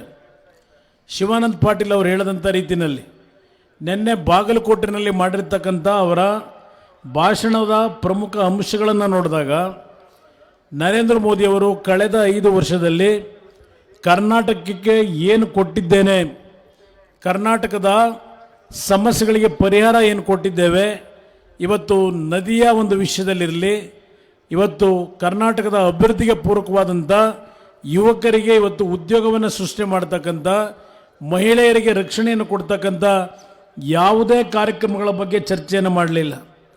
ಒಂದು ರೀತಿಯ ಲಘುವಾದ ಮಾತುಗಳನ್ನು ಹೇಳಿದ್ದಾರೆ. ನಾನು ಸಮಯದ ಅಭಾವದಿಂದ 2-3 ವಿಷಯಗಳನ್ನು ನಿಮ್ಮ ಗಮನಕ್ಕೆ ತರಲಿಕ್ಕೆ ಬಯಸ್ತೀನಿ. ನಮ್ಮ ಶಿವಾನಂದ್ ಪಾಟೀಲ್ ಅವರು ಒಂದು ಮಾತು ಹೇಳಿದರು, ನಾನು ನೋವಿನಿಂದ ಹೇಳಬೇಕಾಗುತ್ತೆ ಅಂತ ಹೇಳಿ. ನರೇಂದ್ರ ಮೋದಿಯವರು ನಿನ್ನೆ ದಿನ ಬಾಗಲಕೋಟೆನಲ್ಲಿ ಅವರು ಬಳಸಿರ್ತಕ್ಕಂಥ ಪದ ಒಂದು ಮಜಬೂರು ಮತ್ತು ಮಜಬೂತ್ ಅಂತಕ್ಕಂಥ 2 ಪದ ಏನು ಬಳಸಿದ್ದಾರೆ. ಕೇಂದ್ರ ಸರ್ಕಾರ ಮಜಬೂತ್ ಸರ್ಕಾರ ಅಂತಾರೆ. ಕರ್ನಾಟಕ ರಾಜ್ಯದ ಈ ಒಂದು ಕಾಂಗ್ರೆಸ್ನ JDSನ ಮೈತ್ರಿ ಸರ್ಕಾರದ ಬಗ್ಗೆ ಮಜಬೂರ್ ಸರ್ಕಾರ ಅಂತ ಹೇಳಿದ್ದಾರೆ. ಅಂದರೆ ಅಸಮರ್ಥ ಸರ್ಕಾರ ಅಂತ ಹೇಳಿ, ಅವ್ರದ್ದು ಸಮರ್ಥ ಸರ್ಕಾರ ಅಂತ ಹೇಳಿ. ಅವ್ರಿಗೆ ಕೇಳಲಿಕ್ಕೆ ಬಯಸ್ತೇನೆ, ಇವತ್ತು ಕರ್ನಾಟಕ ರಾಜ್ಯದಲ್ಲಿ 157 ಜಿಲ್ಲೆಗಳಲ್ಲಿ ಬರಗಾಲ, ಉತ್ತರ ಕರ್ನಾಟಕದ ಹಲವಾರು ಭಾಗದಲ್ಲಿ ಇವತ್ತು ನೀವು ಬೆಳೆದಂಥ ಬೆಳೆಯ ಒಂದು ನಾಶ ಆಗಿ ಮಳೆಯ ಕೊರತೆಯಿಂದ ಇವತ್ತು ಗುಳೆ ಹೋಗ್ತಕ್ಕಂಥ ಪರಿಸ್ಥಿತಿಗಳಲ್ಲಿ ಹಳ್ಳಿಗಳಲ್ಲಿದ್ದೀರಿ. ಇದನ್ನು ಮನಗಂಡು ಕರ್ನಾಟಕ ರಾಜ್ಯ ಸರ್ಕಾರ ನರೇಗಾ ಒಂದು ಯೋಜನೆ ಅಡಿನಲ್ಲಿ ಸುಮಾರು 8 ಕೋಟಿ ಉದ್ಯೋಗವನ್ನು ಸೃಷ್ಟಿ ಮಾಡಿ ಇವತ್ತು ಯಾರೂ ಊರು ಬಿಟ್ಟು ಗುಳೆ ಹೋಗಬಾರದು ಅಂತ ಹೇಳಿ ಇವತ್ತು ನಾವು ಕೆಲಸವನ್ನೇನು ಕೊಟ್ಟಿದ್ದೇವೆ. ಕೇಂದ್ರ ಸರ್ಕಾರದ ಪಾಲು ನರೇಗಾ ಸ್ಕೀಮ್ನಲ್ಲಿ ಆ ಒಂದು ಕಾರ್ಯಕ್ಕೆ ಸುಮಾರು 1,500 ಕೋಟಿ ಹಣವನ್ನು ನರೇಂದ್ರ ಮೋದಿಯವರು ನಿಮಗೆ ಬಿಡುಗಡೆಯನ್ನು ಮಾಡಬೇಕಾಗಿದೆ. ಈ ಒಂದು ನರೇಗಾ ಕೂಲಿ ಕಾರ್ಮಿಕರಿಗೆ ಒಂದು ಬಿಡುಗಾಸನ್ನು ಅವರು ಇಲ್ಲಿಯವರೆಗೆ ಕೊಡಲಿಲ್ಲ. ಇದನ್ನು ನೀವು ಸಮರ್ಥ ಸರ್ಕಾರ ಅಂತ ಕರಿತೀರಾ ನರೇಂದ್ರ ಮೋದಿಯವರ ಸರ್ಕಾರವನ್ನು? ಕೇಂದ್ರ ಸರ್ಕಾರ ಕೊಡಲಿಲ್ಲ ಅಂತ ಹೇಳಿ ನಾನು ನಿಮಗೆ ಅನ್ಯಾಯ ಮಾಡಲಿಲ್ಲ. ಕರ್ನಾಟಕ ರಾಜ್ಯದ ಸರ್ಕಾರದ ವತಿಯಿಂದಲೇ ಇವತ್ತು 1,500 ಕೋಟಿ ಹಣವನ್ನು ಬಿಡುಗಡೆ ಮಾಡಿ ಕೂಲಿ ಕಾರ್ಮಿಕರಿಗೆ ಹಣವನ್ನು ಕೊಡ್ತಕ್ಕಂಥ ಕೆಲಸವನ್ನು ಈ ಸರ್ಕಾರದಲ್ಲಿ ಮಾಡಿದ್ದೇವೆ. ಇದು ಸಮರ್ಥ ಸರ್ಕಾರ ಅಲ್ಲವೇ? ಅದರ ಜೊತೆಯಲ್ಲಿ ಇವತ್ತು ಕರ್ನಾಟಕ ರಾಜ್ಯದಲ್ಲಿ ಈ ಮೈತ್ರಿ ಸರ್ಕಾರದ ರಚನೆ ಆದ ನಂತರ ಸುಮಾರು 45,000 ಕೋಟಿ ರೂಪಾಯಿಗಳ ರೈತರ ಸುಮಾರು 44 ಲಕ್ಷ ಕುಟುಂಬಗಳಿಗೆ ಸಾಲ ಮನ್ನಾ ಯೋಜನೆಯನ್ನು ಇವತ್ತು ನಾವೇನು ಅನುಷ್ಠಾನಕ್ಕೆ ತಂದಿದ್ದೇವೆ. ಇವತ್ತು ವಿಜಯಪುರ ಜಿಲ್ಲೆ ಒಂದಕ್ಕೇನೆ ಈಗಾಗಲೇ ಸುಮಾರು 385 ಕೋಟಿ ರೂಪಾಯಿಗಳ ಹಣವನ್ನು ಬಿಡುಗಡೆ ಮಾಡಿದ್ದೇವೆ. ರೈತರ ಸಾಲದ ಖಾತೆಗಳಿಗೆ ಹಣವನ್ನು ಕೊಟ್ಟಿದ್ದೇವೆ. ಈಗಾಗಲೇ ಸುಮಾರು 60-70 ಸಾವಿರ ರೈತ ಕುಟುಂಬಗಳಿಗೆ ಈ ಒಂದು ವಿಜಯಪುರ ಜಿಲ್ಲೆ ಒಂದರಲ್ಲಿ ಕೊಟ್ಟಿದ್ದೇವೆ. ಅದಷ್ಟೇ ಅಲ್ಲ, ಇಡೀ ರಾಜ್ಯದಲ್ಲಿ ಈಗಾಗಲೇ 16 ಲಕ್ಷ ರೈತ ಕುಟುಂಬಗಳಿಗೆ ಈ ಒಂದು ಸಾಲ ಮನ್ನಾ ಯೋಜನೆಯ ಫಲಾನುಭವಿಗಳೇನಿದ್ದೀರಿ ಹಣವನ್ನು ನಿಮ್ಮ ಖಾತೆಗಳಿಗೆ ಹಾಕಿ ನಿಮ್ಮ ಸಾಲ ಮನ್ನಾ ಮಾಡಿದ್ದೇವೆ. ಇದು ಅಸಮರ್ಥ ಸರ್ಕಾರವೇ? ಕೇವಲ 10 ತಿಂಗಳಲ್ಲಿ 11,170 ಕೋಟಿ ಹಣವನ್ನು ಇವತ್ತೇನು ಬಿಡುಗಡೆ ಮಾಡಿದ್ದೇವೆ ಸಾಲ ಮನ್ನಾ ಯೋಜನೆಗೆ. ನಮ್ಮ ಸರ್ಕಾರಕ್ಕೆ ದರಿದ್ರ ಬಂದಿಲ್ಲ, ನರೇಂದ್ರ ಮೋದಿಯವರ ಸರ್ಕಾರಕ್ಕೆ ಬಂದಂಥ ದರಿದ್ರ ಈ ಸರ್ಕಾರದಕ್ಕಿಲ್ಲ ಅನ್ನೋದನ್ನು ಸ್ಪಷ್ಟವಾಗಿ ನರೇಂದ್ರ ಮೋದಿಯವರಿಗೆ ಹೇಳಲಿಕ್ಕೆ ಬಯಸ್ತೀನಿ. ಆಯುಷ್ಮಾನ್ ಭಾರತ್ ಕಾರ್ಯಕ್ರಮ ಎಲ್ಲ ಕಡೆ ಭಾಷಣ ಮಾಡ್ತಾರೆ, ಪತ್ರಿಕೆಗಳಲ್ಲಿ ಪ್ರತಿ ದಿವಸ ನರೇಂದ್ರ ಮೋದಿ ಫೋಟೋ ಹಾಕಿ ಆಯುಷ್ಮಾನ್ ಭಾರತ್ ಯೋಜನೆ ಅಡಿನಲ್ಲಿ ಈ ದೇಶದಲ್ಲಿ ಯಾವ ಬಡವರಿದ್ದಾರೆ ಅವರ ಆರೋಗ್ಯದ ತೊಂದರೆಗೆ ಒಳಗಾದರೆ 5 ಲಕ್ಷ ರೂಪಾಯಿಗಳವರೆಗೆ ವಿಮೆಯನ್ನು ಕೊಡ್ತೇವೆ ಹಣವನ್ನು ಅಂತಕ್ಕಂಥ ಒಂದು ಅವರ ಜಾಹೀರಾತೇನಿದೆ ನಿಮ್ಮ ಗಮನಕ್ಕೆ ತರ್ತಕ್ಕಂಥದ್ದು. ಇಲ್ಲಿ ನಮ್ಮ ಆರೋಗ್ಯ ಸಚಿವರು ನಿಮ್ಮವರೇ ಭಾಷಣ ಮಾಡಿದ್ರೀಗ. ಈ ಆಯುಷ್ಮಾನ್ ಭಾರತಕ್ಕಂಥ ಯೋಜನೆಯ ಹೆಸರೇನಿದೆ ಅದಕ್ಕೆ ಕರ್ನಾಟಕ ರಾಜ್ಯ ಸರ್ಕಾರ ಬಡವರಿಗೆ ಕೊಡ್ತಕ್ಕಂಥ ಹಣ 900 ಕೋಟಿ ರೂಪಾಯಿಗಳನ್ನು ನಿಮಗೆ ಕಟ್ತಾ ಇದ್ದೇವೆ ಈ ಒಂದು ಸ್ಕೀಮ್ನಲ್ಲಿ. ಆದರೆ ನರೇಂದ್ರ ಮೋದಿ ಸರ್ಕಾರ ಕೊಡೋದು 350 ಕೋಟಿ ರೂಪಾಯಿಗಳು. ಅವರು ಬರೀ 350 ಕೋಟಿ ಕೊಟ್ಟು ನಾವು 900 ಕೋಟಿ ಕೊಟ್ಟಿರ್ತಕ್ಕಂಥದ್ದನ್ನು ನಮ್ಮ ಹಣವನ್ನು ದುರುಪಯೋಗ ಪಡಿಸ್ಕೊಂಡು ನರೇಂದ್ರ ಮೋದಿಯವರು ಅವ್ರ ಫೋಟೋ ಹಾಕ್ಕೊಂಡು ನಿಮ್ಮ ಮುಂದೆ ಪ್ರಚಾರ ಪಡಿತಾ ಇದ್ದಾರೆ. ದುಡ್ಡು ಕರ್ನಾಟಕ ಸರ್ಕಾರದ್ದು, ಫೋಟೋ ಮಾತ್ರ ನರೇಂದ್ರ ಮೋದಿದು. ನಮ್ಮ ಯುವಕರು ಇದನ್ನು ಅರ್ಥ ಮಾಡ್ಕೋಬೇಕಾಗ್ತದೆ. ಇವತ್ತು ಕೇವಲ ನನ್ನ ರೈತರ ಸಾಲ ಮನ್ನಾ ಅಷ್ಟೇ ಅಲ್ಲ, ವಿಜಯಪುರ ಜಿಲ್ಲೆಯ ನನ್ನ ದ್ರಾಕ್ಷಿ ಬೆಳೆಗಾರರು ಕಳೆದ 10 ವರ್ಷಗಳಿಂದ ನೀವು ನೋವನ್ನೇನು ಅನುಭವಿಸಿದ್ದೀರಿ. ಹಲವಾರು ಸರ್ಕಾರಗಳ ಮುಂದೆ, ಕೇಂದ್ರ ಸರ್ಕಾರದ ಮುಂದೆ ಮನವಿ ಕೊಟ್ಟರೆ ನೀವು ಯಾವೊಂದು ಸಾಲ ಮಾಡಿದ್ದೀರಿ ದ್ರಾಕ್ಷಿ ಬೆಳೆ ನಾಶ ಆಗಿ ಆ ಸಾಲವನ್ನು ಇವತ್ತು ರೀಅಡ್ಜಸ್ಟ್ಮೆಂಟ್ ಮಾಡಿಕೊಡಿ, ಬಡ್ಡಿಯನ್ನು ಮನ್ನಾ ಮಾಡಿ ಅಂತಕ್ಕಂಥ ಹಲವಾರು ರೀತಿಯ ನಿಮ್ಮ ಬೇಡಿಕೆಯನ್ನು ಇಟ್ಟಿದ್ದಂಥದ್ದೇನಿದೆ, ಇವತ್ತು ಈ ಮೈತ್ರಿ ಸರ್ಕಾರದಲ್ಲಿ ಈಗಾಗಲೇ 150 ಕೋಟಿ ರೂಪಾಯಿಗಳನ್ನು ವಿಜಯಪುರ ಜಿಲ್ಲೆಯ ನನ್ನ ದ್ರಾಕ್ಷಿ ಬೆಳೆಗಾರರ ಒಂದು ಸಂಕಷ್ಟವನ್ನು ಪರಿಹರಿಸಲಿಕ್ಕೆ ಈ ಸರ್ಕಾರದಲ್ಲಿ ಘೋಷಣೆ ಮಾಡಿ ಹಣವನ್ನು ಮೀಸಲೇನಿಟ್ಟಿದ್ದೇವೆ, ಹಂಚಿಕೆ ಮಾಡಿದ್ದೇವೆ. ಇದು ನಮ್ಮ ಸರ್ಕಾರ ವಿಜಯಪುರ ಜನತೆ ರೈತರಿಗೆ ಯಾವ ರೀತಿಯಲ್ಲಿ ನಾವು ಕೆಲಸವನ್ನು ಮಾಡ್ತಾ ಇದ್ದೇವೆ ತಾವು ಯೋಚನೆ ಮಾಡಬೇಕು. ಇವತ್ತು ಈ ಒಂದು ಸರ್ಕಾರದಲ್ಲಿ ಕೇವಲ 10 ತಿಂಗಳಲ್ಲಿ ಸುಮಾರು 4,300 ಕೋಟಿಗೂ ಹೆಚ್ಚಿನ ಅನುದಾನವನ್ನು ವಿಜಯಪುರ ಜಿಲ್ಲೆಗೆ ಇವತ್ತು ಅಭಿವೃದ್ಧಿಗೆ ಕೊಟ್ಟಿದ್ದೇವೆ. ನೀರಾವರಿ ಯೋಜನೆಗಳಿಗೆ, ರಸ್ತೆಗಳಿಗೆ, ನಿಮ್ಮ ಜಿಲ್ಲಾ ಕೇಂದ್ರದ ಆಸ್ಪತ್ರೆಗೆ ಮೇಲ್ದರ್ಜೆಗೇರಿಸ್ತಕ್ಕಂಥದ್ದಕ್ಕೆ ಹಲವಾರು ರೀತಿಯ ಯೋಜನೆಗಳಿಗೆ ಈ ಸರ್ಕಾರದ ಒಂದು ಕಡೆ ಕಾರ್ಯಕ್ರಮಗಳು ವಿಜಯಪುರ ಜಿಲ್ಲೆಯಲ್ಲಿ ದಾಖಲೆಯ ಕಾರ್ಯಕ್ರಮಗಳಿಗೆ ಅನುದಾನವನ್ನು ಬಿಡುಗಡೆ ಮಾಡಿದ್ದೇವೆ. ಇದಿಷ್ಟೇ ಅಲ್ಲ, ನನ್ನ ಕಳೆದ ಚುನಾವಣೆಯಲ್ಲಿ ಈ ರಾಜ್ಯದಲ್ಲಿರ್ತಕ್ಕಂಥ 60 ವರ್ಷ ಮೇಲ್ಪಟ್ಟಂಥ ಎಲ್ಲ ಹಿರಿಯ ತಂದೆ ತಾಯಂದರಿಗೆ ಕೊನೆಗಾಲದಲ್ಲಿ ಅವರು ಬದುಕಬೇಕಾದರೆ ನೆಮ್ಮದಿಯಿಂದ ಬದುಕಬೇಕು ಅಂತ ಹೇಳಿ 5,000 ರೂಪಾಯಿಗಳನ್ನು ಗೌರವಧನವನ್ನು ಕೊಡ್ತೀನಿ ಅಂತಕ್ಕಂಥ ಒಂದು ವಾಗ್ದಾನ ಕೊಟ್ಟಿದ್ದೆ.